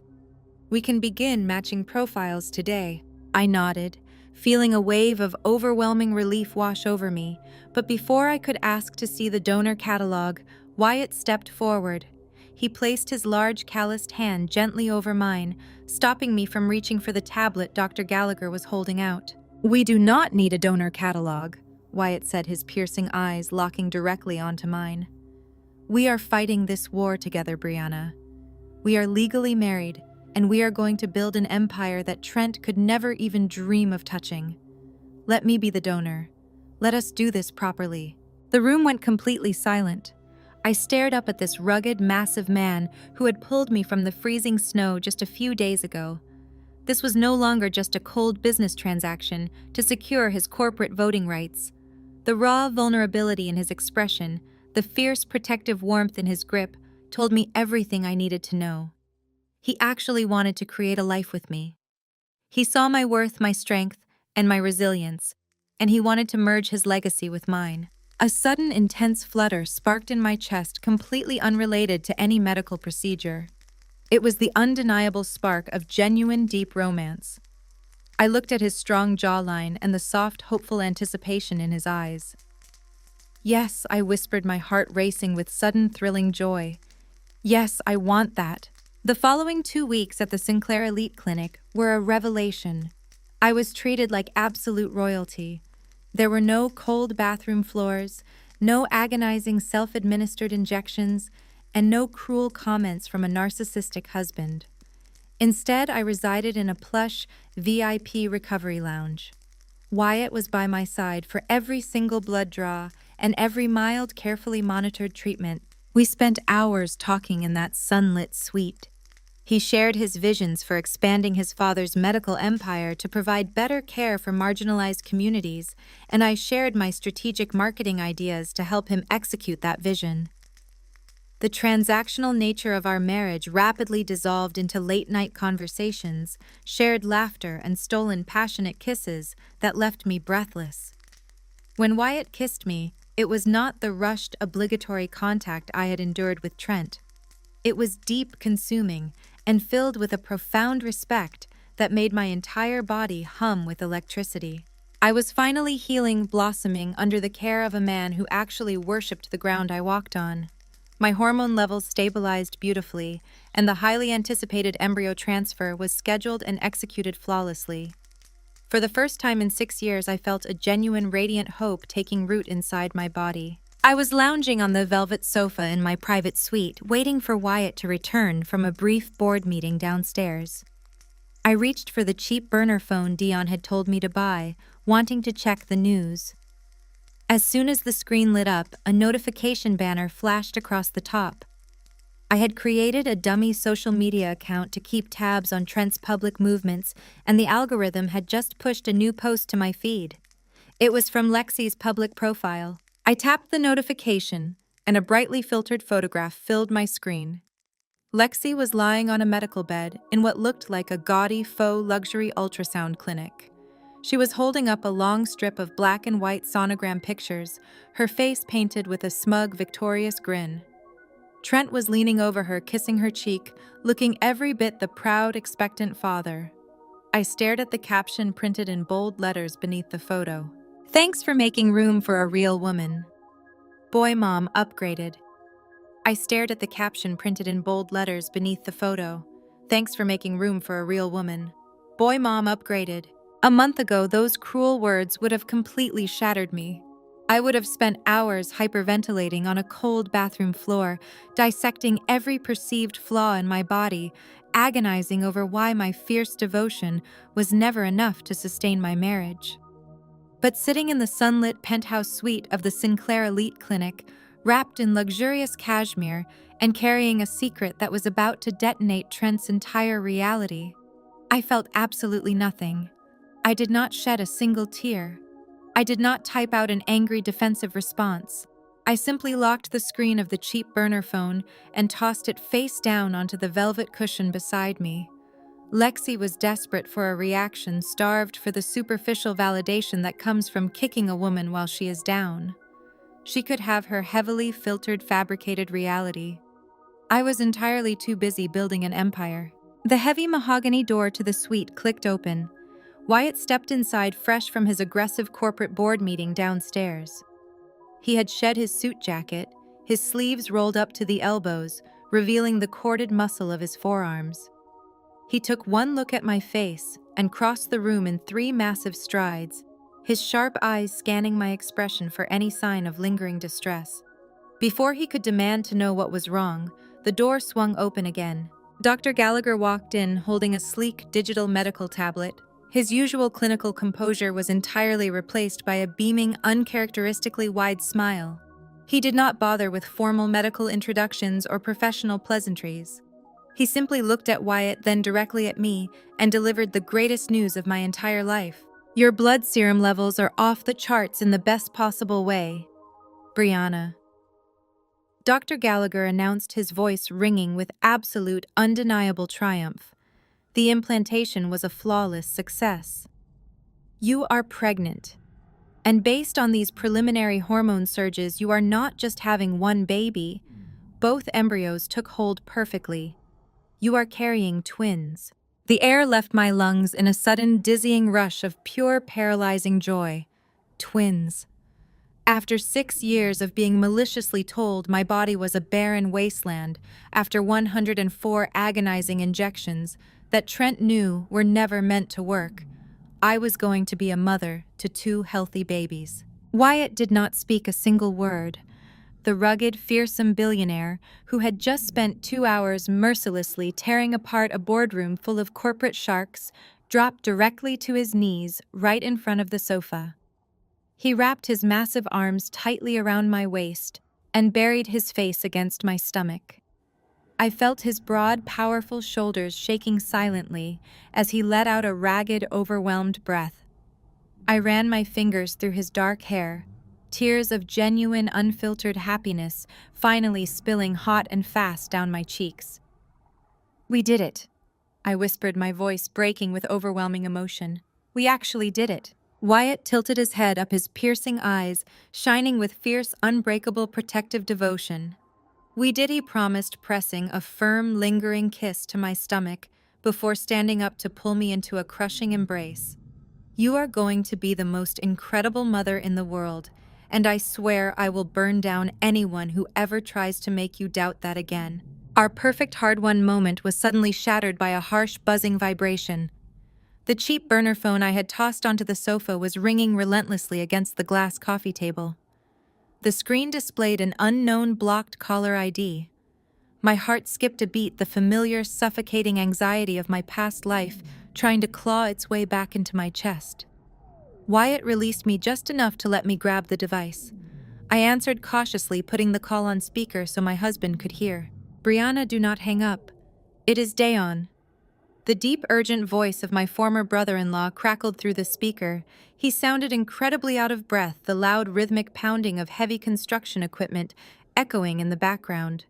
He was calling from one of his commercial architectural job sites, ensuring his toxic wife and manipulative mother-in-law were nowhere nearby.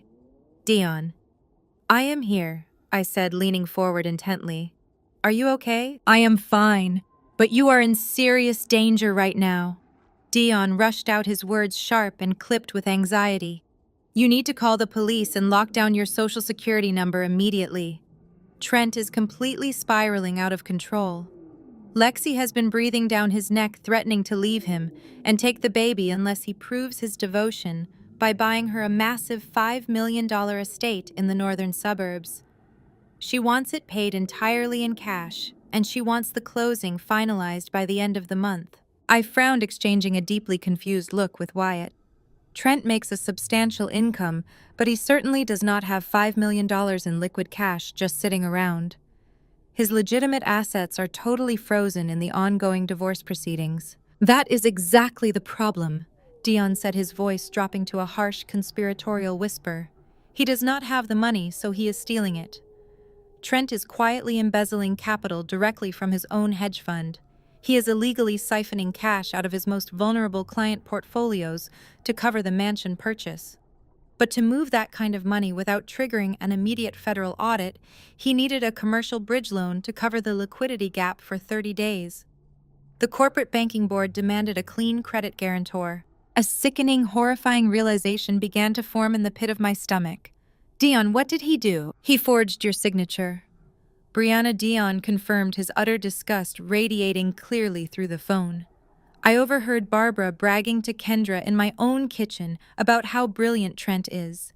"He dug up old guarantor documents from the first year of your marriage, altered the execution dates, and blatantly forged your signature to bypass the mandatory credit check.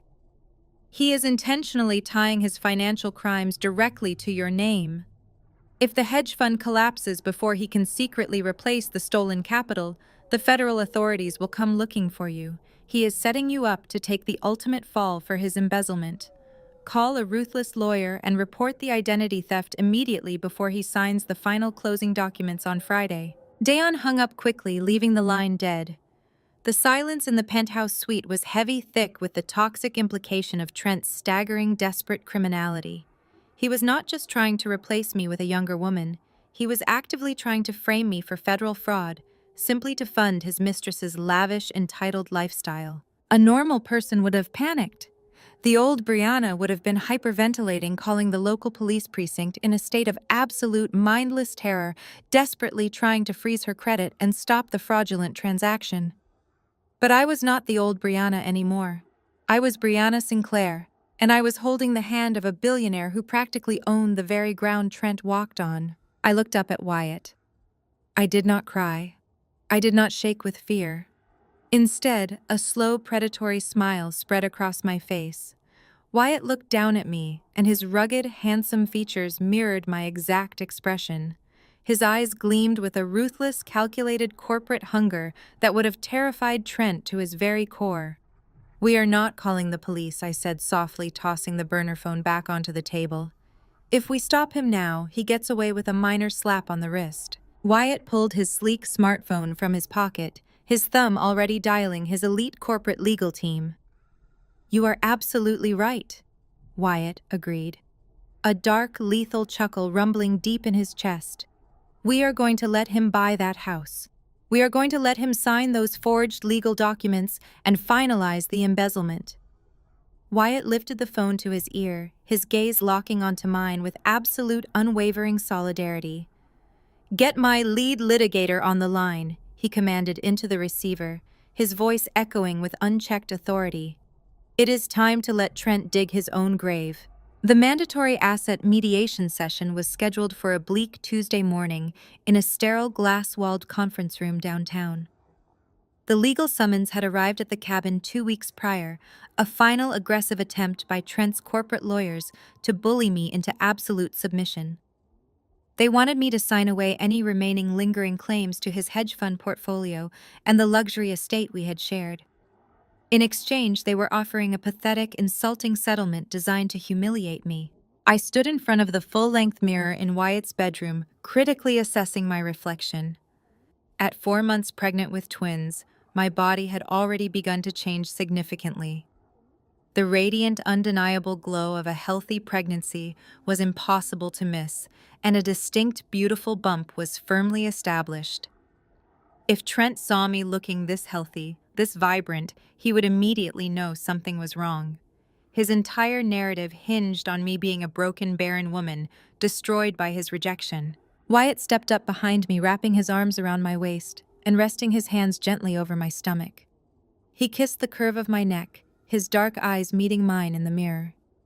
"You look too happy, Brianna," he murmured, a dangerous, thrilling edge to his deep voice. "If he sees you glowing like this, he might actually realize he is walking into a slaughterhouse." I smiled, leaning back against his solid, warm chest. "Then we need to fix that." I reached into the back of the closet and pulled out the oldest, most oversized trench coat I owned, a drab olive green monstrosity I had packed during my frantic eviction. I slipped it on, buttoning it all the way up to my chin. The heavy, rigid fabric completely swallowed my figure, hiding any trace of the twin pregnancy. I scrubbed the subtle, warm makeup from my cheeks, leaving my skin looking pale and exhausted. I pulled my hair into a messy, severe bun. Staring back at the mirror, I perfectly played the part of the defeated, impoverished ex-wife Trent expected to see. Wyatt drove me to the mediation center in a nondescript sedan, parking a block away to maintain absolute secrecy. We had a plan meticulously crafted by his elite corporate legal team.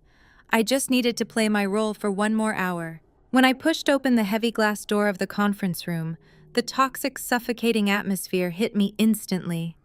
Trent was already seated at the massive mahogany table, flanked by 2 aggressive-looking corporate attorneys. He wore a custom-tailored navy suit, looking every bit the arrogant, untouchable hedge fund manager. But it was the person sitting next to him that made my blood run cold. Lexi. She had no legal right to be at a private asset mediation between a husband and wife. But Trent had clearly brought her solely to inflict maximum emotional damage. At nearly 7 months pregnant, Lexi was wearing a skin-tight designer maternity dress that aggressively highlighted her swelling stomach.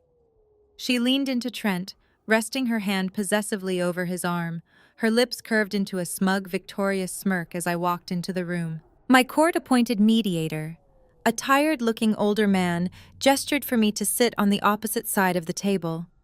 I sank into the leather chair, pulling the oversized trench coat tightly around my body, keeping my eyes fixed firmly on the polished wood surface. I forced my hands to tremble slightly as I clasped them in my lap. "Let us get this over with quickly," Trent announced, leaning back in his chair with a heavy sigh of feigned exhaustion. "My time is valuable, and Lexi needs to get back to her prenatal yoga class." Lexi giggled softly, a high piercing sound that grated against my nerves. She placed her hand over her stomach, making sure I was watching. "The baby has been kicking all morning," she said, her voice dripping with malicious intent. "He is just so active. Trent says he is going to be a star athlete." I kept my head down, refusing to engage with the bait. The mediator cleared his throat, shuffling a stack of legal documents. "Mr. Trent's legal team has proposed a final settlement." The mediator began, his voice dull and practiced. "In exchange for your signature relinquishing any and all claims to the marital estate, the hedge fund assets, and the primary residence, Mr. Trent is prepared to offer a one-time lump sum payment of $10,000. $10,000. It was a staggering, insulting joke. Trent easily spent $10,000 on a weekend golf trip. He was offering me absolute pennies for 7 years of marriage and the trauma he had inflicted. Trent leaned forward, resting his elbows on the table. He looked at my pale, makeup-free face and the drab, oversized coat hiding my body. His eyes were completely devoid of empathy, filled only with a sick, triumphant satisfaction. "Take the money, Brianna," he said, his voice lowering to a cruel, mocking pitch. "I know you have been living in some freezing, rundown shack on the edge of town. 10 grand is more than generous for a woman who contributed absolutely nothing to my legacy. Take the cash, buy yourself a cheap apartment, and disappear. You lost. It is over." Lexi leaned her head against Trent's shoulder. "Just sign it," she chimed in, inspecting her manicured nails. "We have a $5 million mansion to close on this week, and we really do not want this depressing divorce dragging down our vibe." The mention of the $5 million mansion sent a sharp electric jolt of adrenaline straight to my core. Dion's warning echoed perfectly in my mind. Trent was embezzling from his own hedge fund to buy that house in cash, and he had forged my signature on the guarantor documents to bypass the credit check. If I fought him for a larger settlement today, my name would remain legally tethered to his active financial portfolio. I would be dragged down into the federal indictment when the embezzlement was finally discovered. But if I signed this insulting $10,000 agreement right now, I would be legally permanently severed from all his current, visible assets. I would be completely insulated from the catastrophic financial ruin that was about to hit him like a meteor. I kept my hands trembling as I reached across the table. I did not look at Trent. I did not look at Lexi. I picked up the heavy, expensive fountain pen provided by the mediator. "Are you sure you want to accept this offer?" The mediator asked, genuinely surprised by my lack of resistance. "You have the right to counter-offer or take this before a judge." I shook my head, keeping my voice small and defeated. "No," I whispered, staring blindly at the dense legal text. "I just want it to be over. I want to be completely severed from his accounts." I pressed the pen to the paper and signed my name on the dotted line. I signed away the mansion. I signed away the hedge fund. I signed away every single asset Trent falsely believed made him powerful. Trent let out a sharp, victorious laugh, exchanging a high five with his aggressive lead attorney. He actually thought he had won. He thought he had successfully discarded me and secured his stolen wealth. He looked at me with absolute, unfiltered contempt as the mediator stamped the final pages. "Enjoy the shack," Brianna, Trent mocked, standing up and buttoning his custom suit jacket. "Try not to freeze to death." I stood up, pulling the oversized trench coat securely around my waist. I did not say a single word. I did not need to.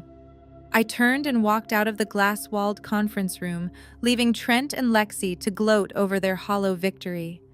As the heavy door swung shut behind me, a slow, predatory smile finally broke across my face. Trent was completely, blissfully unaware that by forcing me to sign away those assets, he had just handed me the very shield I needed to survive his impending destruction. I walked down the long, carpeted corridor of the mediation center, the heavy glass door clicking shut behind me. The oppressive air of the conference room vanished, replaced by the cool, quiet hum of the building. Waiting for me at the end of the hallway was Wyatt. He stood with his back against the wall, arms crossed over his broad chest. He wore a simple, dark jacket and jeans, intentionally dressing down to maintain the illusion of a retired rural law enforcement officer. But the way he held himself, a predator resting patiently in the shadows, radiated a dangerous kind of power that Trent was far too arrogant to recognize. Wyatt pushed off the wall as I approached, his dark eyes scanning my face for any sign of distress. I gave him a single definitive nod. The papers were signed, the trap was set. I was entirely legally severed from Trent. Before Wyatt could pull me into a protective embrace, the conference room door swung open again. Trent strutted into the hallway, adjusting his expensive silk tie. Lexi clung tightly to his other arm, her designer heels clicking loudly on the polished floor. They were laughing together, completely intoxicated by their hollow victory. Trent had just saved his precious hedge fund from his ex-wife, or so he thought. Trent's laughter died abruptly as he nearly collided with Wyatt's massive frame. Wyatt did not move a single inch. He stood planted on the floor like a deeply rooted oak tree, forcing Trent to take an awkward, stumbling step backward to avoid crashing into him. Trent looked Wyatt up and down, his lip curling into a sneer of utter disgust. He recognized the rugged, bearded man who had carried me out of the blizzard. He took in Wyatt's casual clothing, comparing it to his own custom-tailored suit, and his chest puffed out with misplaced superiority. "So this is the backup plan." Trent mocked, his voice echoing sharply down the quiet corridor. "You have to cling to a washed-up cop to survive. You signed away your only chance at a decent life for a miserable $10,000, just so you could run back to the frozen woods with this guy." Lexi giggled, leaning heavily against Trent. "It is actually kind of sad," she chimed in, eyeing my oversized drab trench coat. "She looks like a homeless person. I guess water seeks its own level." I felt Wyatt's large hand press gently against the small of my back, a silent, steadying anchor. I did not say a word. I did not need to defend myself, and I certainly did not need to defend the billionaire medical heir standing beside me. I just watched Trent with a calm, unnerving silence that seemed to irritate him even more. "You are a pathetic loser," Brianna Trent spat, stepping closer to Wyatt, attempting to assert dominance. "And you?" Trent pointed a manicured finger at Wyatt's chest. "You better get used to paying her bills because she is entirely broke and completely useless." Wyatt did not flinch. He did not raise his voice or puff out his chest. He looked down at Trent with the cold, detached fascination of a man observing an insect right before stepping on it. Wyatt slowly reached into his jacket pocket. He pulled out his sleek, encrypted smartphone. He did not look at the screen. He kept his piercing eyes locked dead onto Trent's arrogant face. With a single, deliberate motion of his thumb, Wyatt typed out one specific word and hit send. Execute. The silence in the hallway stretched for exactly 3 seconds, then the chaos began. It started with a sharp, frantic buzzing from inside Trent's suit pocket. He ignored it, keeping his arrogant glare fixed on Wyatt. But the ringing did not stop. It escalated into a persistent, blaring ringtone. Seconds later, the phones of the 2 aggressive corporate attorneys standing a few feet away also erupted into a synchronized chorus of panicked rings and vibrating alerts. "Are you going to answer that?" Wyatt asked, his deep voice smooth as velvet and cold as ice. Trent scoffed, pulling the phone from his pocket with an annoyed sigh. He glanced at the caller ID, expecting a minor office nuisance. Instead, all the color instantly drained from his face. It was his chief financial officer. Trent answered the call, bringing the device to his ear. "What is it?" "We just finished the mediation." I could hear the frantic, high-pitched screaming of the executive on the other end of the line, even from where I stood. Trent's posture rigidified. His arrogant sneer dissolved into absolute raw terror. "What do you mean we are locked out?" Trent barked, his voice cracking with sudden panic. "That is impossible. I am the senior partner. Check the server logs again." The attorneys behind him were already answering their own phones, their faces turning ashen as they listened to the simultaneous disaster unfolding at their corporate headquarters. One of the lawyers dropped his briefcase, the leather slamming loudly against the floor. "They are liquidating the assets," one attorney shouted, interrupting Trent's call. "The margin calls are triggering automatically. Every single one of our institutional accounts has been frozen by a hostile acquiring entity." Trent's eyes widened in sheer horror. He scrambled with his phone, frantically opening his mobile banking and trading applications. I watched his thumbs fly across the screen, desperately refreshing the pages.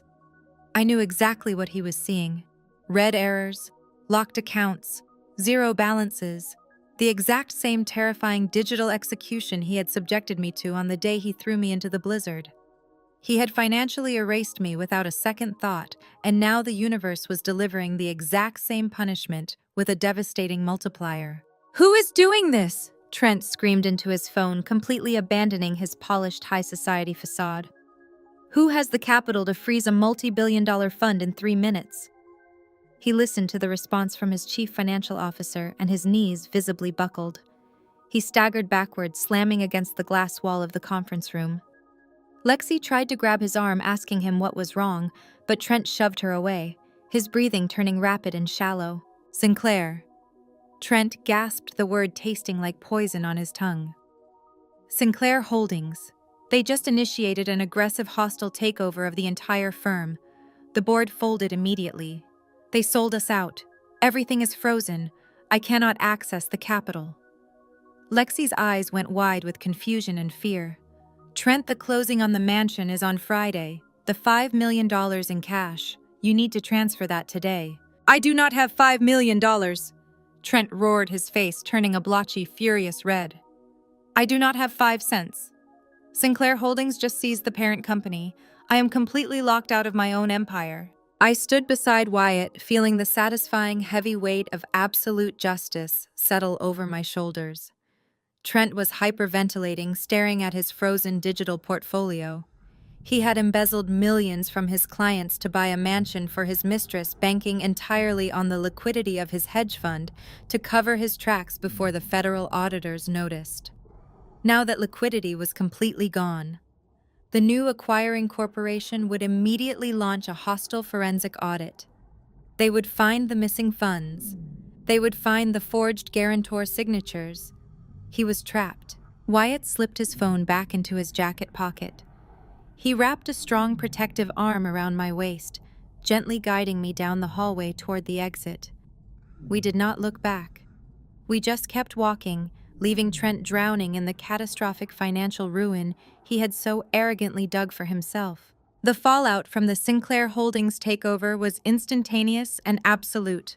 Within 24 hours, the polished, untouchable facade Trent had spent his entire adult life cultivating shattered into jagged, irreparable pieces. His security badges were deactivated, his corporate email was locked.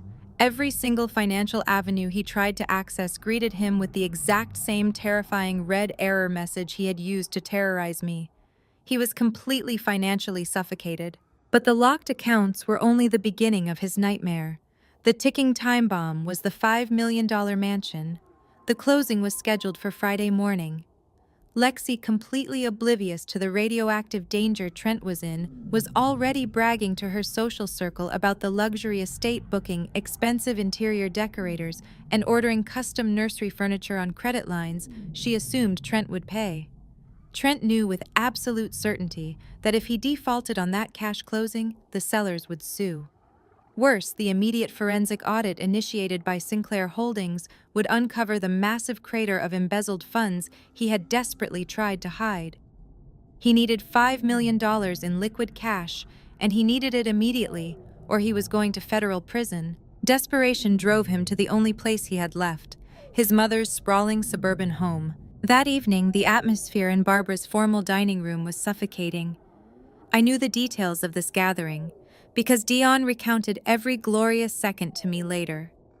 Trent paced the length of the Persian rug, his custom suit wrinkled. His tie loosened his hair, disheveled from constantly running his trembling hands through it. Barbara sat at the head of the table, clutching a glass of wine, her face pale with shock, as her golden boy frantically paced.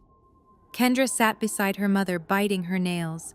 Dayon sat quietly at the opposite end of the table, watching the arrogant family that had always treated him like a second-class citizen completely unravel.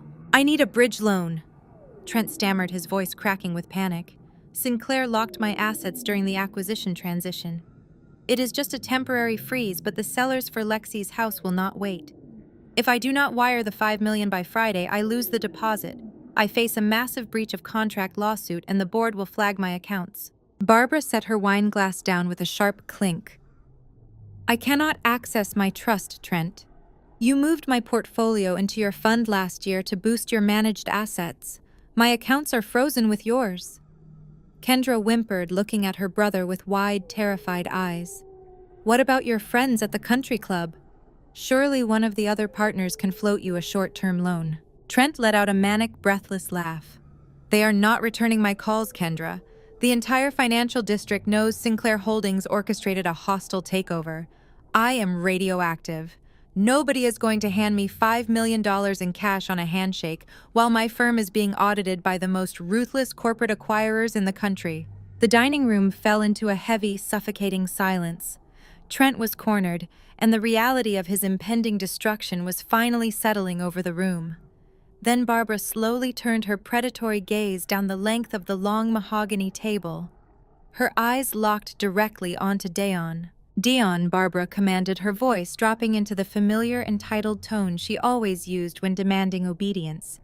"Your architectural firm just secured those 3 massive commercial contracts downtown. Your business accounts are entirely separate from Trent's fund. You have immense corporate credit." Dion met his mother-in-law's gaze. He did not blink. He did not shift in his chair. He simply waited for her to articulate her absurd demand. "You need to take out a commercial equity loan against your firm immediately," Barbara insisted, slapping her hand against the table as if finalizing a business deal. "You can leverage your company's assets to secure the $5 million in cash. Trent can use it to close on the house, and he will pay your firm back with interest as soon as the Sinclair audit clears his accounts. It is the only logical solution." Kendra turned to her husband, her expression shifting from panic to immediate expectation. "Yes, Dion, you have to do this. Trent is my brother. Family comes first. We elevated your social status when you married into this family. Now it is time for you to step up and prove your loyalty." Trent stopped pacing and stared at Dion, his eyes wide with desperate, entitled hope. "You have the clean credit, Dion. You can walk into the bank tomorrow morning and have the wire transfer approved by Thursday. You have to save me." Dion looked at the 3 of them. He looked at Trent, the arrogant, sterile narcissist who had tortured an innocent woman for 6 years. He looked at Barbara, the toxic matriarch who had constantly belittled him, treating his hard-earned success as a self-made black architect, as somehow inferior to her family's inherited unearned wealth. And he looked at Kendra, the wife who blindly enabled every single malicious act her mother and brother committed. Dion calmly picked up his linen napkin, wiped his mouth, and placed it neatly on the table. He stood up, towering over the room with a quiet, unshakable dignity. "No, Dion," said his deep voice carrying absolute, undeniable finality. Barbara gasped, clutching her chest as if she had been physically struck. "Excuse me, how dare you refuse your family in a time of crisis?" "You are not in a crisis," Barbara, Dion corrected smoothly, buttoning his suit jacket. "Your son is facing the direct consequences of his own arrogance. And let us be entirely clear. I know exactly why his accounts are frozen. I know he forged Brianna's signature to bypass a credit check. I know he is actively embezzling from his own clients to buy a mansion for a 23-year-old intern because he is desperate to pretend he is capable of fathering a child." Trent stumbled backward, hitting the edge of the dining table. The remaining color drained from his face as Dion systematically dismantled his lies. "How do you know that?" Trent whispered, his voice trembling with absolute terror. "Because I am not blind and I am not stupid." Dion fired back, his eyes narrowing with disgust. "You thought you could hide your stolen cash in my home safe. You thought I would just act as your obedient vault because you married me into your precious toxic bloodline. I took that cash, Trent. I handed it directly to Brianna so she could survive the blizzard you threw her into." Kendra leaped out of her chair, her face contorted with fury. "You stole from my brother to help that barren, useless woman. I demand you go to the bank right now and fix this, Dion. If you do not leverage your firm to save Trent, I will divorce you. I swear to God I will take half of everything you built." Dion did not look intimidated. He actually smiled. It was a cold, satisfied smile that sent a shiver through the room. "You cannot take half of anything," Kendra, Dion said calmly. "My firm was built before we married, and my lawyers secured an ironclad prenuptial agreement that your mother insisted upon because she thought my business would fail. You protected your trust fund from me, and in doing so, you completely insulated my architectural firm from you." Dion turned and walked purposefully out of the dining room. He went straight to the guest closet near the foyer and pulled out a heavy canvas duffel bag he had packed earlier that afternoon. He walked back to the archway of the dining room holding the bag over his shoulder. "I already spoke with my attorneys this morning," Dion announced, tossing his house keys onto the silver tray by the door. "I filed the divorce papers. My legal team will be serving you tomorrow. I am completely severing myself from this sinking ship." Barbara shrieked, demanding he come back, while Trent collapsed into a chair, grabbing his hair in pure panic. Dion ignored them all. He opened the heavy front door, stepping out into the crisp evening air, leaving the Golden Boy and his enablers to face their inevitable catastrophic destruction alone. The sheer scale of Trent's financial collapse was staggering, but what was even more astounding was Lexi's total oblivion to it. While Trent was desperately scrambling to avoid federal prison and frantically calling every former colleague who had already blocked his number, Lexi was entirely consumed with projecting the illusion of infinite wealth. She had secured the country club's grand ballroom for her baby shower, a lavish, aggressively over-the-top event that cost nearly $100,000, all charged to accounts Trent was desperately trying to hide from the incoming Sinclair auditors. Lexi wanted the event to be a coronation. She had invited every high society wife, every wealthy corporate partner's spouse, and every socialite she had spent the last 6 months aggressively networking with. She wanted everyone to see that she had successfully secured the Golden Boy hedge fund manager and his fortune. But her crowning achievement, the ultimate flex she needed to validate her stolen life, was making sure I knew exactly what she had taken from me. That morning, a specialized courier navigated the winding, snow-dusted road leading to my rented cabin. Wyatt was out running errands, so I answered the door myself. The courier handed me a heavy, oversized square envelope sealed with thick gold wax. I did not need to open it to know who it was from. The pretentious calligraphy and the sheer weight of the cardstock practically screamed Lexi. I walked back into the kitchen, dropping the envelope onto the small wooden table. I stared at it, a familiar, sickening dread tightening in my chest. I knew I had power now. I knew Wyatt and I had just dismantled Trent's entire empire. But the psychological scars of 6 years of abuse do not vanish overnight. Lexi's malicious intent radiated from the envelope. She wanted to hurt me. She wanted to twist the knife one last time before she moved into the $5 million mansion she thought she was getting. My hands trembled slightly as I broke the gold wax seal. Inside was a thick ivory card with embossed gold lettering. It detailed the time, the location, and the absurdly extravagant theme of the baby shower. But it was the handwritten note included on a smaller card that made my breath catch. "Hope you can make it," Brianna Lexi had scrawled in her loopy, childish handwriting. "I know it might be hard for you to see what a real family looks like, but Trent and I thought you could use a free meal. Wear something nice for once if you can afford it." I dropped the card onto the table as if it burned my fingers. The cruelty was so casual, so completely unnecessary. She had already taken my husband, my house, and my jewelry. She had humiliated me and watched me be thrown out into a blizzard.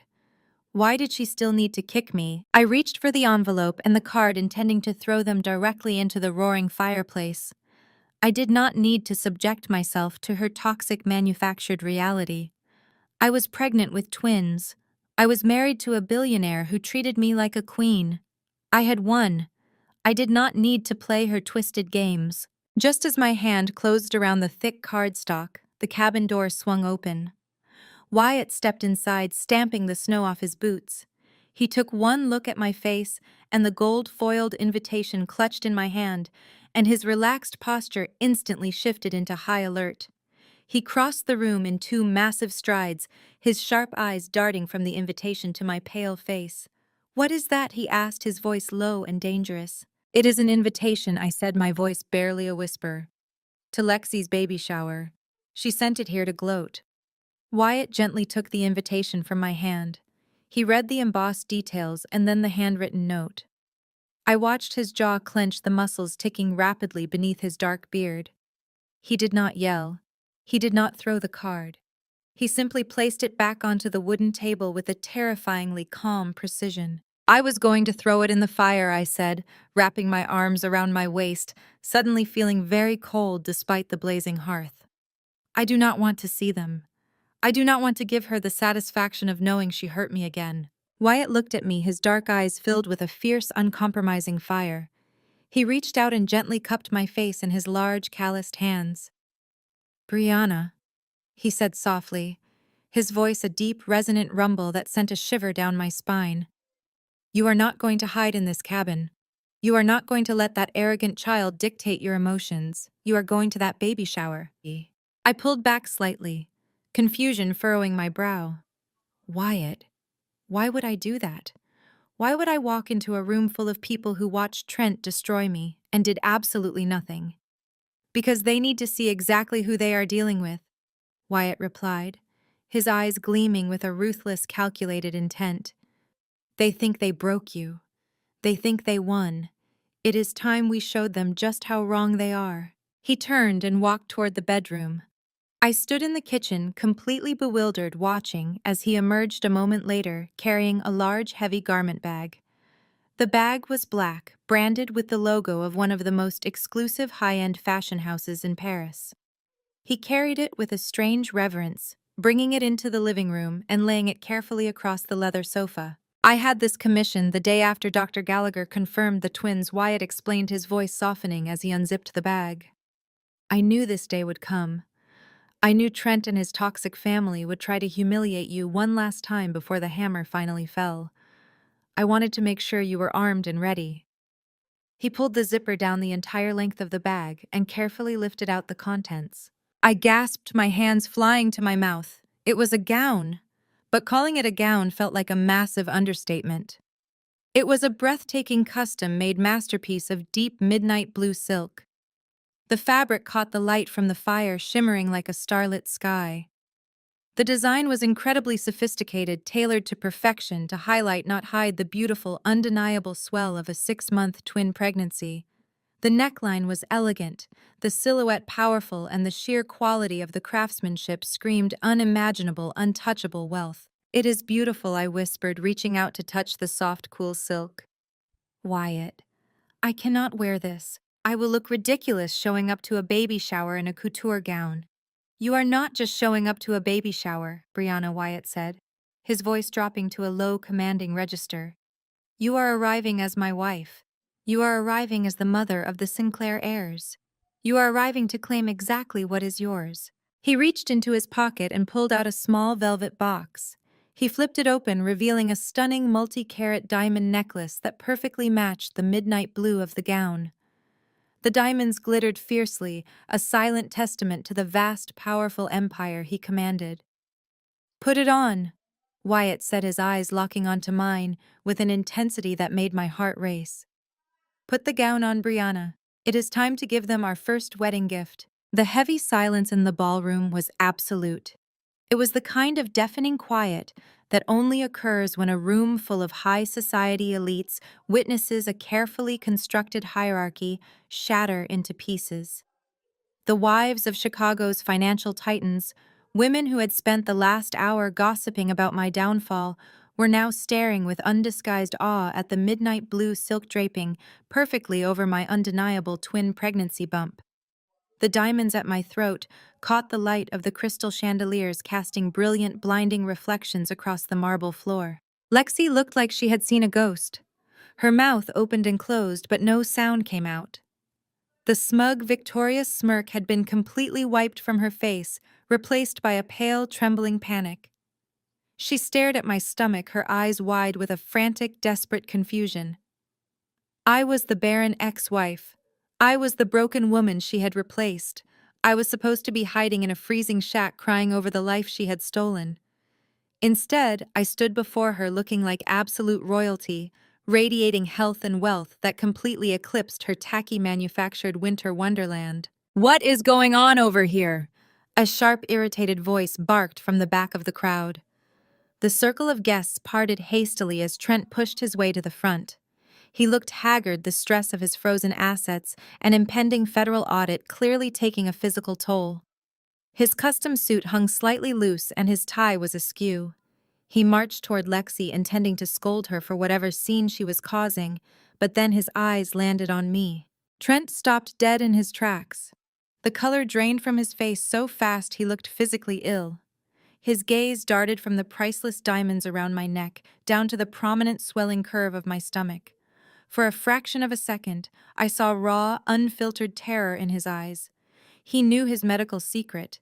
He knew he was completely sterile. Seeing me pregnant, visibly and undeniably carrying life, threatened to expose the twisted, sickening lie he had built his entire existence upon. His shock rapidly mutated into aggressive, defensive fury. He could not process the truth, so he defaulted to the only weapon he had left: public humiliation. "You are pregnant," Trent demanded, his voice echoing harshly across the silent ballroom. He let out a loud, mocking laugh that sounded frantic and unhinged. "Whose is it that broke cops? You let some washed-up rural sheriff knock you up just so you could finally play pretend?" The cruelty of his words hung in the air, but the crowd did not join in his laughter.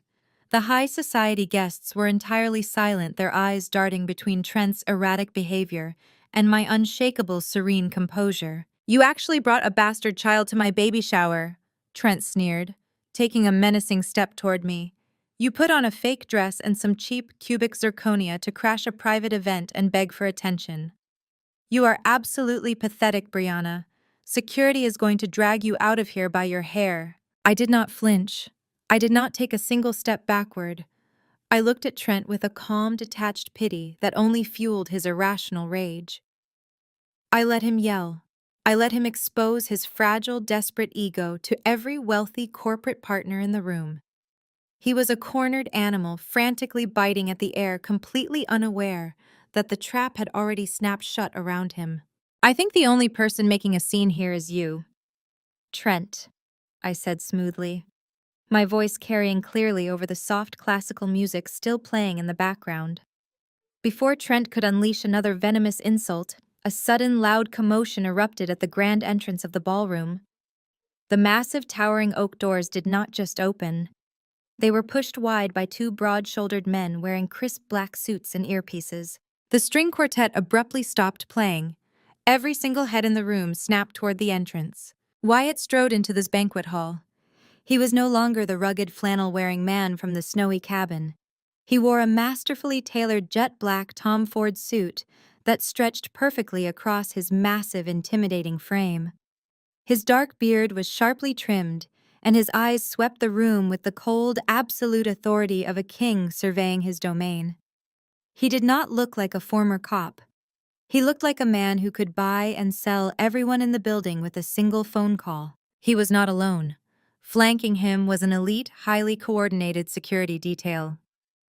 Right behind the guards walked two medical professionals carrying discreet, specialized equipment bags, a silent, powerful testament to his unwavering commitment to my health and the safety of our unborn twins. The atmosphere in the country club instantly shifted from idle gossip to palpable electric tension. The wealthy guests instinctively stepped back, parting like the Red Sea to create a clear, unobstructed path for Wyatt. The general manager of the Oakmont Country Club, a man known for his extreme snobbery, practically sprinted across the marble floor. He was sweating profusely, his hands trembling as he intercepted Wyatt near the center of the room. The manager stopped and gave a deep, deferential bow, a gesture of respect reserved only for the absolute highest echelon of power. "Mr. Sinclair," the manager said, his voice carrying clearly into the dead silence of the ballroom, "we are profoundly honored to have you here. Your VIP suite has been prepared exactly to your specifications. Can I get you or your medical team anything at all?" The name dropped into the room like a localized earthquake. Sinclair. The wives of the corporate executives gasped, slapping hands over their mouths. The financial partners in the room stiffened, their eyes widening in sheer, unadulterated shock. They all knew exactly who Sinclair was. He was the phantom billionaire, the medical titan, the ruthless acquirer who had just dismantled Trent's hedge fund and frozen billions in assets. Trent froze. His eyes darted wildly from the bowing club manager to the massive tailored billionaire standing in the center of the room. I watched the exact second the cognitive dissonance shattered in Trent's brain.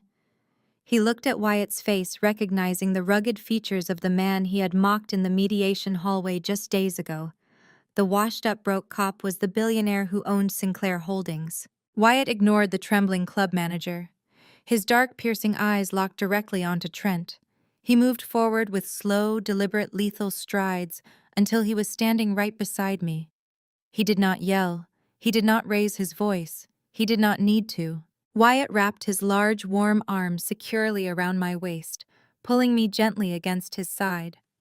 The heavy diamond necklace resting against my collarbone suddenly made perfect, terrifying sense to everyone watching. It was not cubic zirconia. It was Sinclair wealth.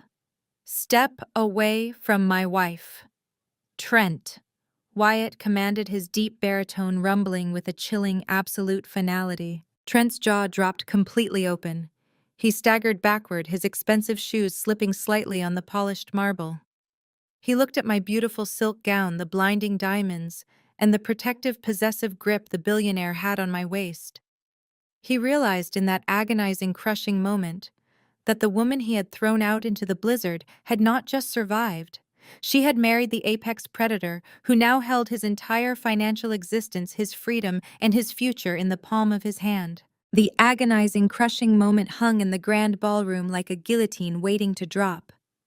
Trent stood entirely paralyzed, staring at the massive, tailored billionaire holding me with fierce, unapologetic devotion. Wyatt did not gloat. He did not issue any dramatic threats. He simply looked down at Trent with a cold, dismissing finality, then turned his back. Wyatt gently guided me toward the private VIP suite, leaving the entire high society crowd to witness Trent's absolute public destruction. The baby shower ended, not with a celebration, but with a brutal, humiliating eviction. As Wyatt and I enjoyed a quiet, elegant lunch upstairs, the country club manager approached Trent and Lexi with a stack of declined credit card receipts. Trent's accounts were completely frozen by the Sinclair acquisition. He could not pay the staggering $100,000 bill for the Winter Wonderland extravaganza.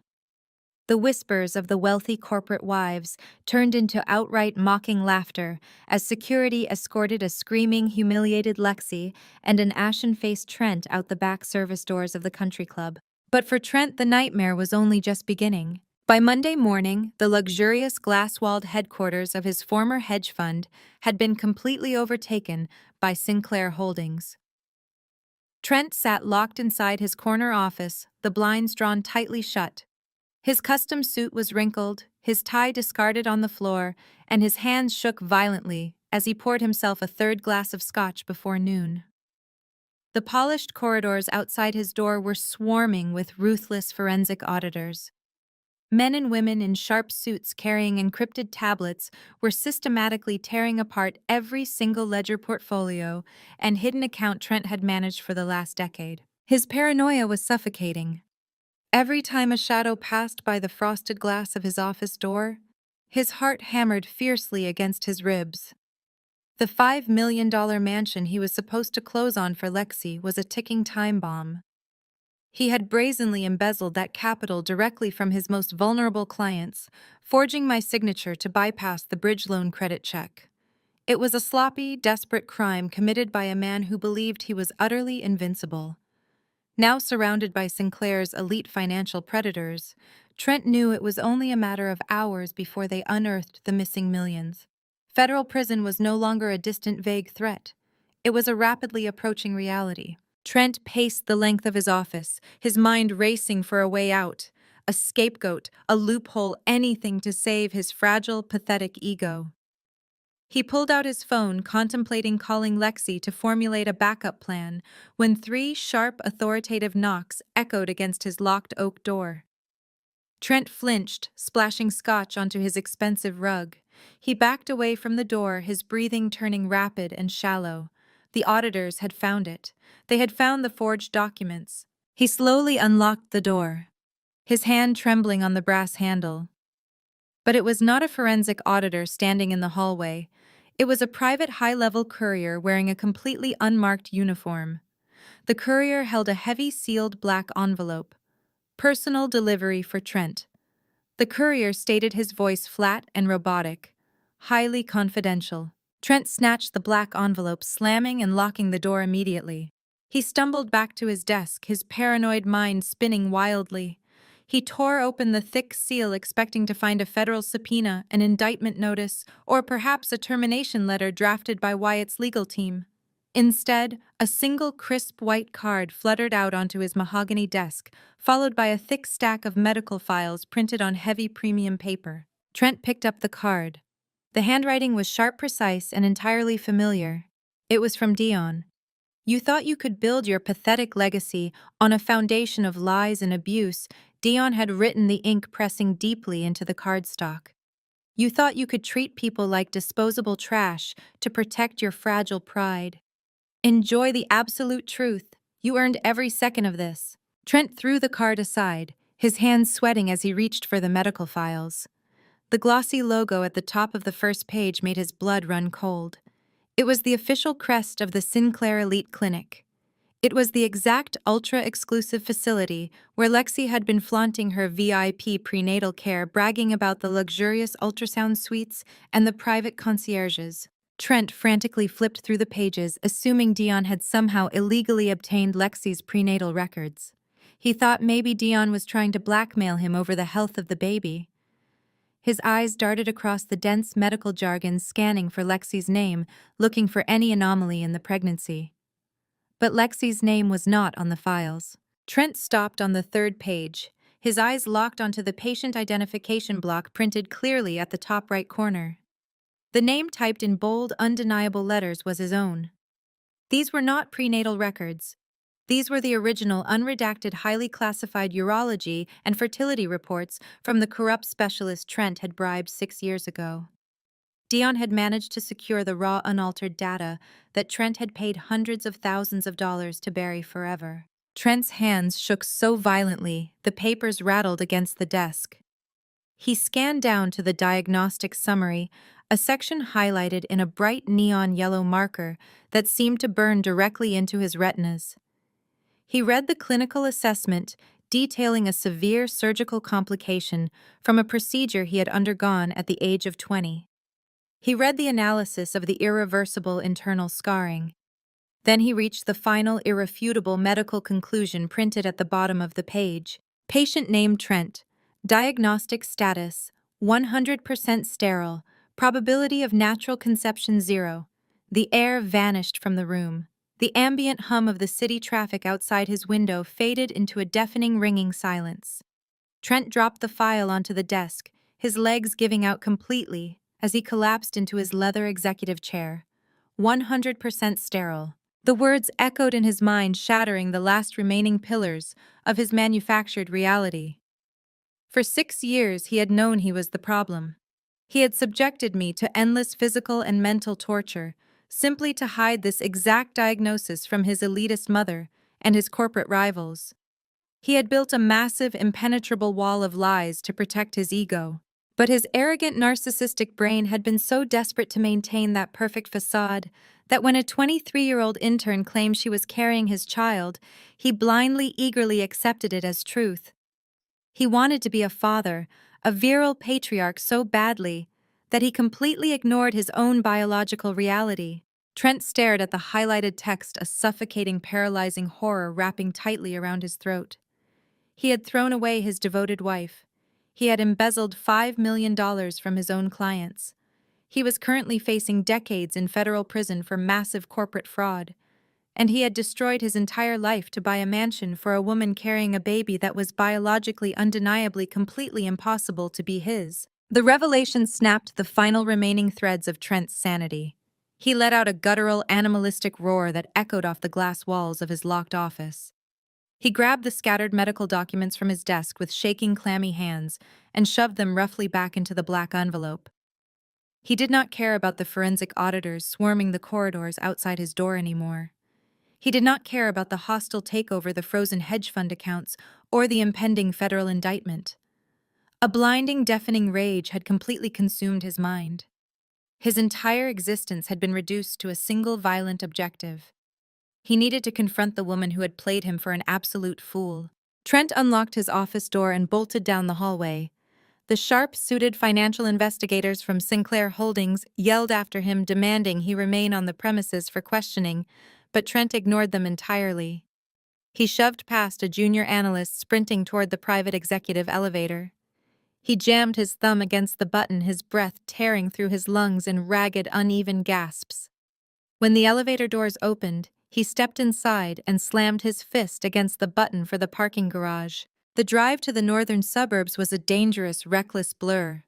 Trent swerved his luxury sports car aggressively through the midday Chicago traffic, his knuckles turning stark white as he gripped the leather steering wheel. The tires skidded on patches of black ice, but he did not slow down. His mind was a chaotic, burning loop of ultimate humiliation. He had thrown away a devoted wife. He had embezzled millions of dollars from his most loyal clients.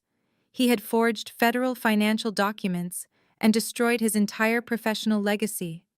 He had done all of it to build a perfect, untouchable family with a 23-year-old intern who had played him like a cheap fiddle.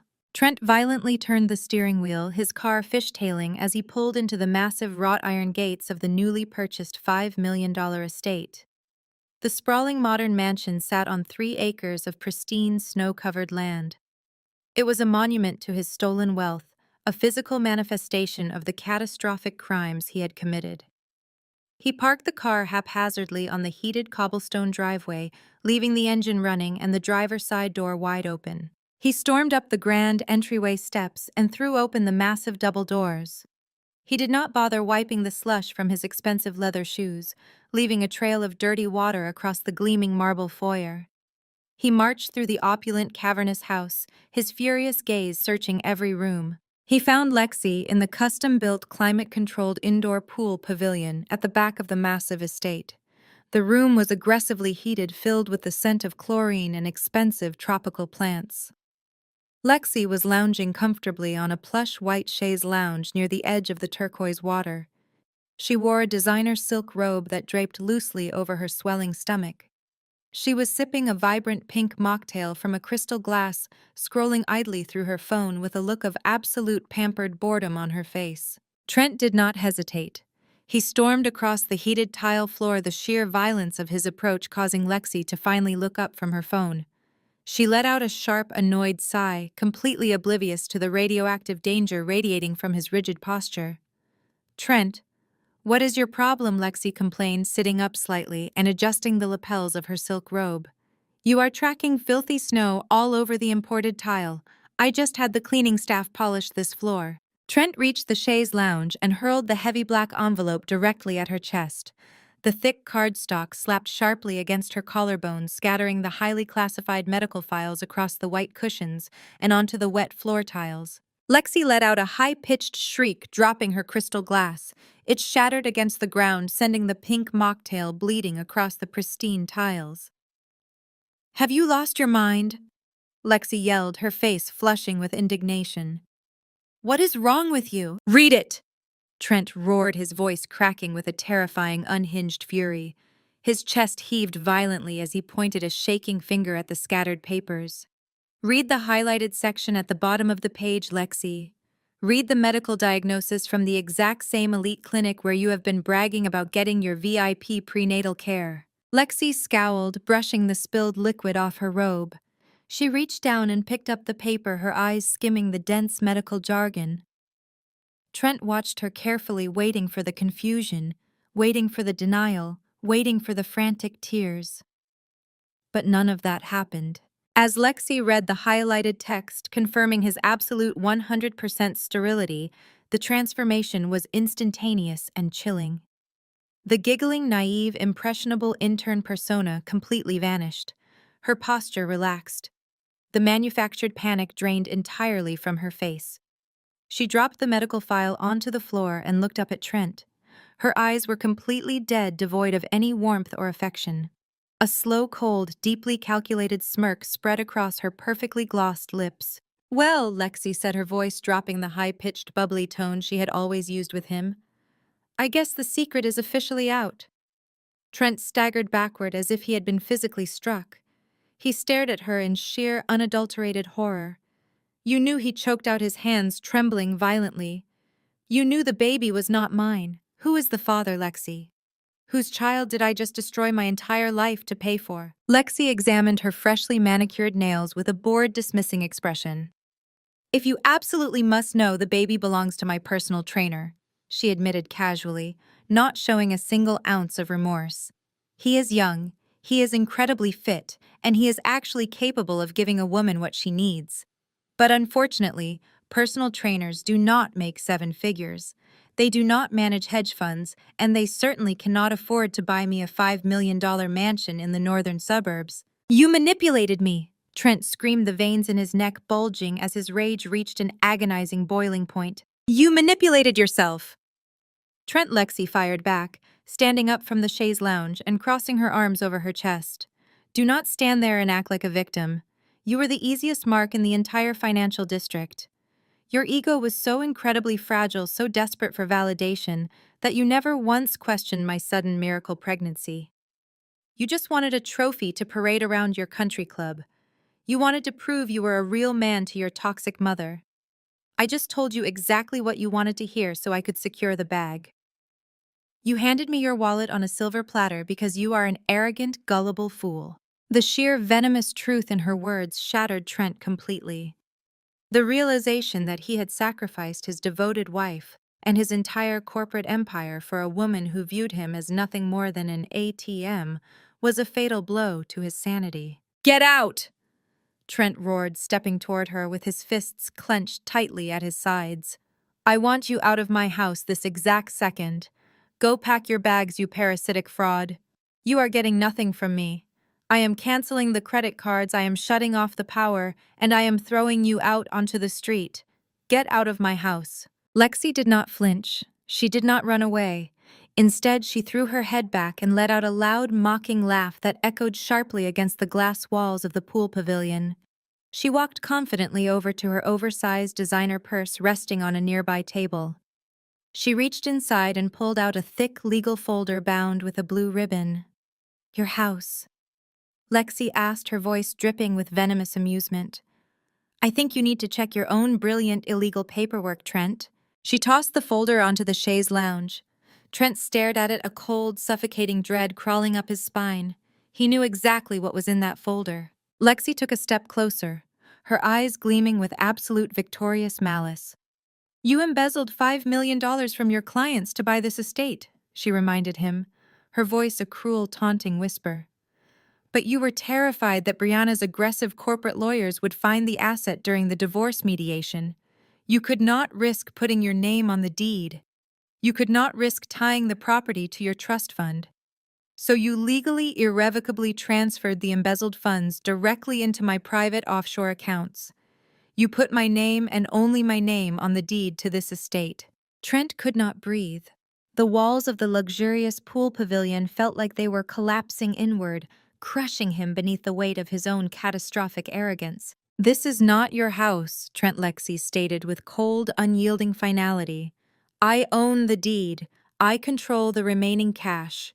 You have absolutely no legal claim to this property. If you try to fight me for it, I will gladly hand over the bank transfer records to the federal investigators currently auditing your firm.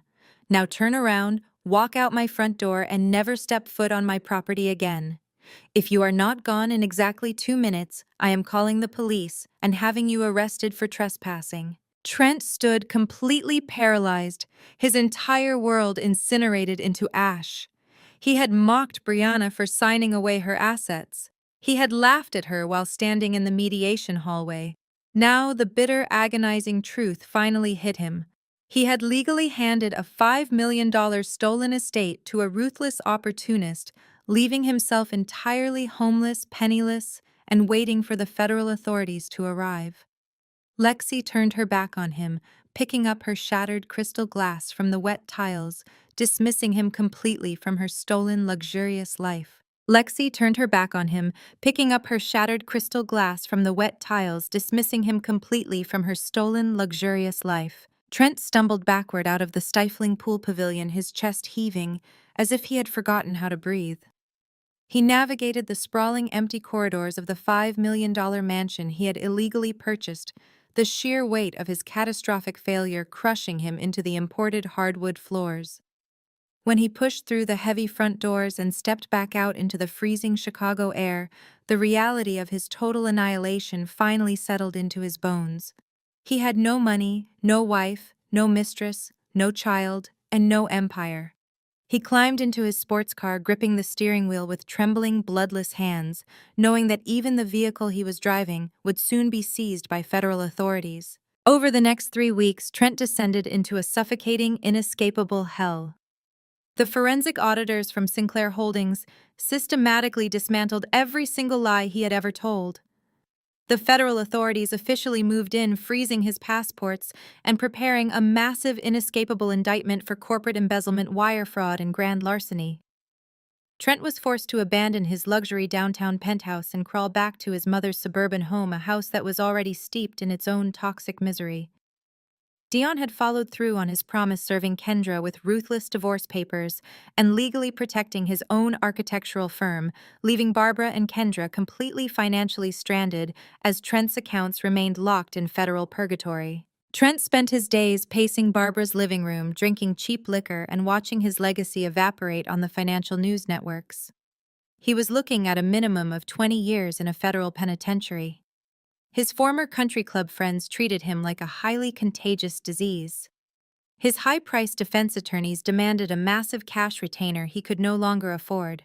He was completely out of options. But his mother, fueled by a lifetime of arrogant entitlement and blind desperation, refused to accept defeat. Barbara burst into the living room one evening, clutching a glossy society magazine. She slapped the pages onto the coffee table, pointing a shaking finger at a full-page advertisement. It was the Sinclair Health Innovations annual charity gala. This was not just a typical corporate dinner. It was the absolute pinnacle of high society, an ultra-exclusive invite-only gathering of the most powerful billionaires, politicians, and medical titans in the country. More importantly, the advertisement announced that the famously elusive chairman of the Sinclair board would be making a rare public appearance to address the shareholders and unveil a massive new philanthropic initiative. "This is our only chance," Trent Barbara insisted, her eyes wide with a frantic, unhinged hope. "The chairman is the one who authorized the hostile takeover of your hedge fund. He is the one pressing the corporate fraud charges. If we can just get in front of him, if we can explain that this was all a terrible misunderstanding, a minor liquidity gap that you intended to repay, maybe we can beg for a settlement. We can ask for mercy." Trent stared at the magazine, his stomach churning with sickening anxiety. It was a pathetic, desperate plan, but it was literally the only plan they had left to keep him out of a federal prison cell. Getting into the gala required cashing in the absolute last favor they had in the city. Trent contacted a disgraced former junior executive who owed him a debt, a man who currently managed the catering logistics for the event venue. After begging and promising future favors he could never fulfill, Trent secured 2 backstage vendor passes that would allow them to slip past the intense security perimeter and blend into the shadows of the grand ballroom. The night of the gala, Trent and Barbara arrived at the back service entrance of the towering, historic downtown hotel. Trent wore his last clean custom suit, though it hung loosely on his depleted, stressed frame. Barbara wore a recycled evening gown from 3 seasons ago, her face tight with nervous tension. They navigated the bustling service corridors, dodging waiters carrying silver trays of champagne, until they finally slipped through a heavy set of velvet curtains and stepped into the back of the grand ballroom. The sheer, unimaginable opulence of the Sinclair Gala hit Trent like a physical blow. Massive crystal chandeliers bathed the room in golden light. The floral arrangements were towering cascades of white roses and orchids. The room was packed with the absolute elite of the financial and medical world. Trent recognized several billionaires he had spent years trying to court for his hedge fund men, who would not even give him a second glance now. The immense, crushing power of the Sinclair empire was on full display, making Trent realize just how small and insignificant his own stolen wealth truly was. Trent and Barbara hid near a towering marble pillar at the back of the room, their eyes frantically scanning the crowd for anyone who looked like the chairman. Trent clutched his hands together, his palms slick with sweat, mentally rehearsing the pathetic, groveling speech he was about to deliver. He was prepared to drop to his knees. He was prepared to cry. He was prepared to do whatever it took to avoid the cold, brutal reality of a prison cell. Suddenly, the soft, classical music playing throughout the ballroom faded into a gentle silence. The ambient lighting dimmed, and a single brilliant spotlight cut through the darkness, illuminating the grand, sweeping double staircase at the far end of the hall. The master of ceremonies stepped up to the crystal podium, his voice echoing clearly across the hushed, expectant crowd. "Ladies and gentlemen," the announcer proclaimed, "it is my profound honor to introduce the chairman of Sinclair Health Innovations and his wife." Trent held his breath, leaning forward from the shadows, desperate to see the face of the man who held his entire life in his hands. The heavy floor-to-ceiling velvet curtains at the top of the grand staircase slowly parted. Trent felt his heart stop entirely. The air was violently sucked from his lungs.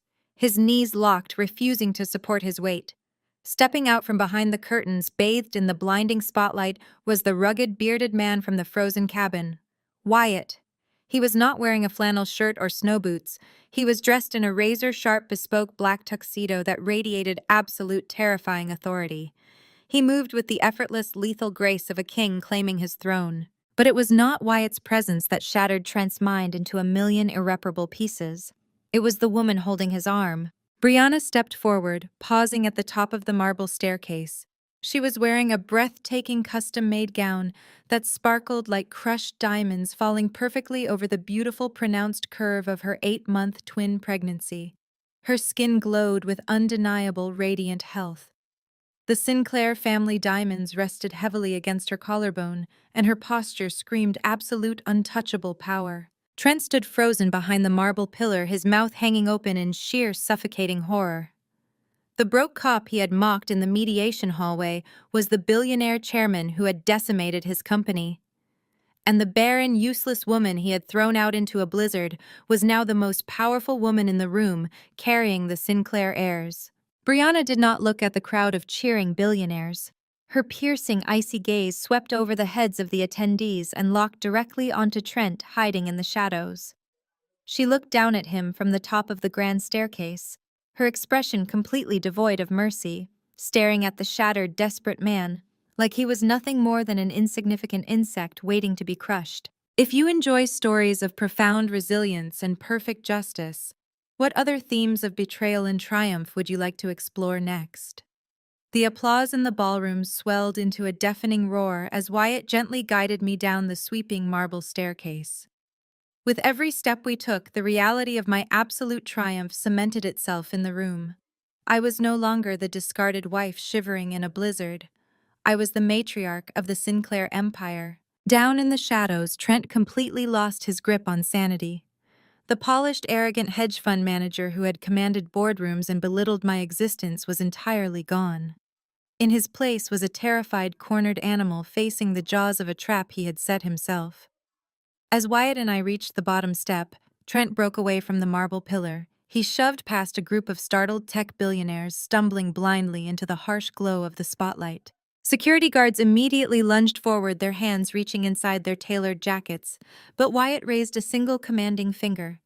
The guards stopped instantly, forming a tight perimeter but allowing Trent to approach. Wyatt wanted the world to witness this. Trent collapsed heavily onto his knees right at our feet. The expensive fabric of his suit pooled awkwardly on the polished floor. He looked up at me, tears of sheer panic streaming down his flushed, sweating face. His hands shook violently as he clasped them together in a pathetic gesture of prayer. "Brianna, please!" Trent sobbed, his voice cracking and echoing loudly in the sudden shocked silence of the ballroom. "Please, you have to stop this. You have to tell him to give me my company back. I made a mistake. I was out of my mind. I am so sorry for everything I did to you. Please, I am begging you, do not let them send me to prison." The high society crowd gasped collectively. Hundreds of the most powerful corporate executives in the country watched in stunned fascination as a man they once considered a peer groveled on the floor, openly weeping and begging for mercy. I looked down at him, resting one hand protectively over my rounded stomach. I did not feel a single ounce of pity. I remembered the cold, clinical way he had tossed those divorce papers into the sink. I remembered the agonizing pelvic cramps in the freezing snow. I looked at his tear-stained face and felt absolutely nothing but cold, pure indifference. Wyatt did not even acknowledge Trent's pathetic display. He simply stepped past the weeping man and approached the crystal podium. He adjusted the microphone, his broad shoulders projecting massive, unshakable authority. "Ladies and gentlemen," Wyatt began, his deep baritone rolling across the silent, captivated audience. "Thank you for joining us tonight to celebrate the future of Sinclair Health Innovations. We are an institution built on the pillars of integrity, transparency, and the absolute highest standard of medical ethics, which is why we aggressively pursue and eliminate any corruption that dares to touch our network." Wyatt gave a subtle, practiced nod to the audio-visual technicians stationed at the back of the hall. The massive high-definition screens hanging behind the stage instantly shifted. The elegant Sinclair logo vanished, replaced by stark, highly classified financial documents. The crowd murmured in confusion, then gasped in collective horror as the numbers illuminated the room. "The man crying on this floor before you is Trent, former senior partner of a hedge fund we recently acquired," Wyatt declared, his voice echoing with ruthless precision. "As you can see on the screens, a forensic audit has uncovered that Trent systematically embezzled over $5 million from his most vulnerable clients. He siphoned retirement funds and medical trusts to purchase a luxury estate for his 23-year-old mistress." Trent let out a strangled, breathless wail, burying his face in his hands. But Wyatt was not finished. He clicked a button on the podium, and the screens shifted again. This time, the documents were not financial. They were heavily redacted, but unmistakably clear medical records bearing the Sinclair Elite Clinic crest. Trent did not just defraud his investors. Wyatt continued, his tone turning dangerously lethal as he looked out over the crowd. He committed a grotesque, unforgivable act of medical and psychological abuse. Knowing he was 100% biologically sterile from a young age, he bribed a corrupt specialist in our network. He intentionally subjected his devoted wife to 6 years of agonizing invasive fertility treatments, pumping her body full of synthetic hormones, just to shift the blame for his own inadequacy onto her. He tortured the woman he swore to protect simply to preserve his fragile ego. The ballroom erupted in disgusted, horrified gasps. Wealthy women covered their mouths in sheer outrage. Corporate titans shook their heads in absolute disgust. Trent curled into a tighter ball on the floor, weeping hysterically as his reputation, his legacy, and his entire existence were publicly incinerated. From the front row of the crowd, a tall, impeccably dressed man stepped forward into the spotlight. It was Dayon. He wore a sharp, custom suit, looking entirely liberated from the toxic chains of Trent's family. He did not look angry. He looked completely and utterly vindicated. Dion held up a thick, sealed manila folder. He walked calmly toward the stage and handed the folder directly to Wyatt's lead corporate attorney standing nearby. "That is the final authenticated financial audit," Dion announced, his deep voice carrying clearly to Trent, groveling on the floor. "It contains undeniable proof that Trent forged Brianna's signature on the guarantor documents to secure the bridge loan for his stolen mansion. It is over, Trent. Your lies are finished." Suddenly, a frantic, shrill scream pierced the air. Barbara shoved her way through the stunned crowd, her outdated evening gown catching on the shoes of the billionaires she had desperately tried to impress. She saw her golden boy destroyed on the floor, the absolute ruin of her twisted family legacy playing out on the massive screens above. She rushed forward and threw herself onto her knees right next to Trent. But she did not comfort her son. She looked up at me, her eyes wide with a frantic, unhinged desperation. She saw the priceless diamonds around my neck and the immense, untouchable power radiating from my stance. "Brianna, my sweet daughter-in-law," Barbara wailed, reaching her shaking hands out toward the hem of my silk gown. "Please, you have to stop this. We are family. You are carrying my beautiful grandchildren. I always knew you were special. I always loved you. Please show us some mercy. We can fix this. We can be a family again." The sheer audacity of her delusion was staggering. This was the same woman who had driven to my freezing cabin just to repossess my car and call me a toxic weed. I looked down at her grasping, desperate hands, keeping my posture perfectly straight. "I don't know you," I stated, my voice as cold and hard as a diamond. Barbara gasped, clutching her chest as if she had been shot. Before she could unleash another hysterical plea, the heavy oak doors at the back of the grand ballroom swung violently open. A team of federal agents wearing dark windbreakers with the FBI letters printed boldly in yellow marched into the hall. Wyatt's corporate legal team had tipped them off, feeding them the exact location of the fugitive they were building an indictment against. The crowd parted instantly as the agents strode directly down the center aisle. They reached the base of the staircase, completely ignoring Barbara's terrified screams. Two large agents grabbed Trent by the shoulders, hauling his sobbing, limp body off the polished marble floor. The sharp metallic click of heavy steel handcuffs echoing across the silent ballroom was the most beautiful sound I had ever heard. Trent's Miranda rights were read aloud, the stern voice of the federal agent carrying effortlessly over the hushed whispers of Chicago's elite. Trent dragged his feet, his custom suit pooling around his ankles as he was physically hauled out of the grand doors. He wept uncontrollably, a broken, pathetic man facing decades in a federal penitentiary. The financial titans and socialites who had once clinked champagne glasses with him merely stepped aside, watching his spectacular downfall with cold, calculated indifference. He had played a reckless game of God with my body and his client's money, and the universe had finally collected its debt. The fallout from that night was swift and absolutely merciless. Trent was denied bail. The sheer mountain of evidence Dion and Wyatt's legal team handed to the prosecutors ensured he would never see the outside of a prison cell until he was an old, forgotten man. But the justice did not stop with him. Lexi learned very quickly that stolen money offers no real protection.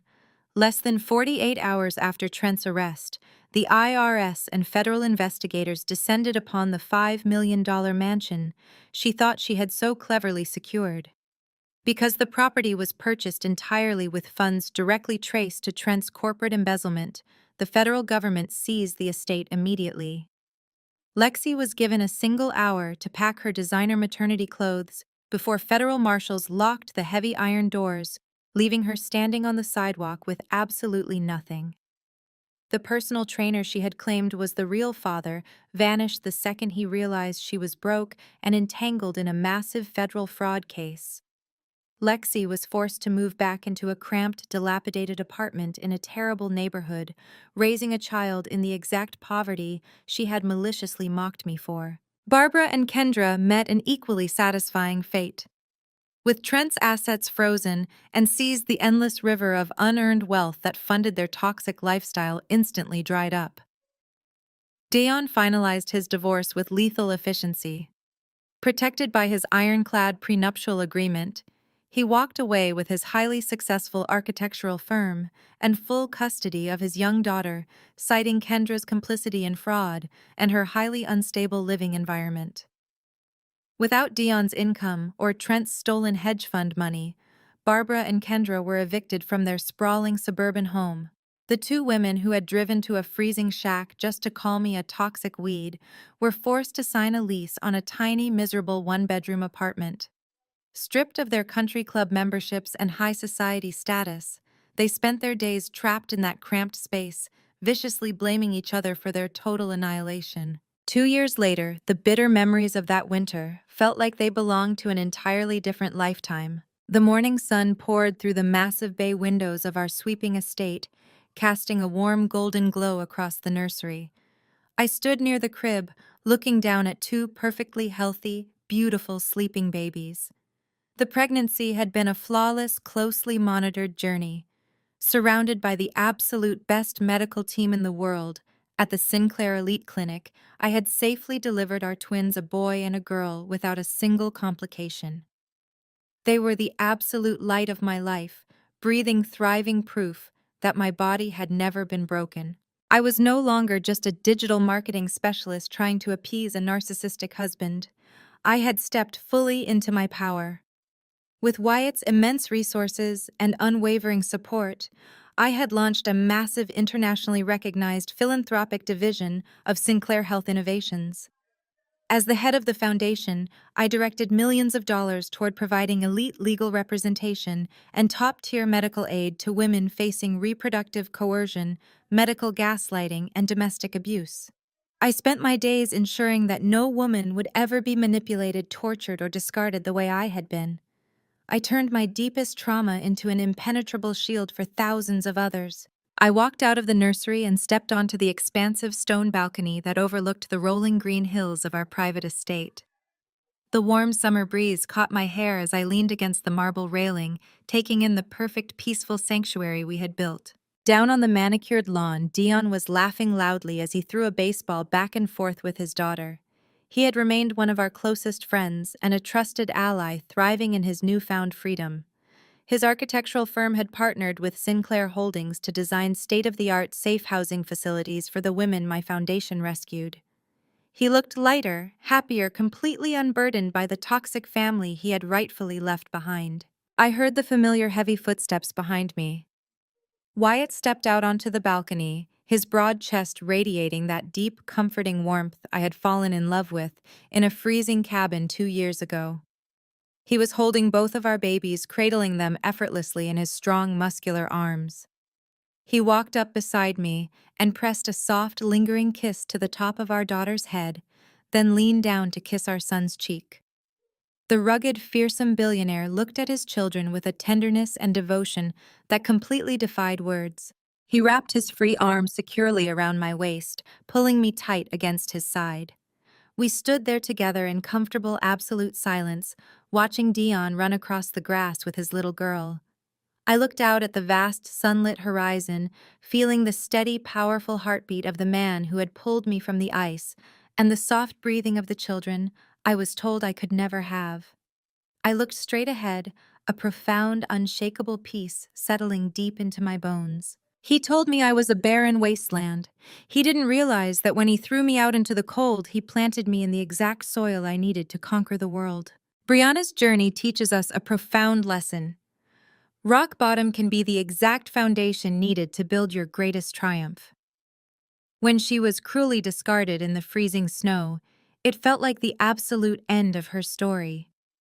Instead, that devastating betrayal became the ultimate catalyst for her to discover her true power and worth. We often view rejection as a reflection of our inadequacy, but sometimes it is simply life forcefully removing toxic elements to make room for genuine love and undeniable success. Have you ever experienced a painful rejection that ultimately led to your greatest victory? Share your story in the comments below.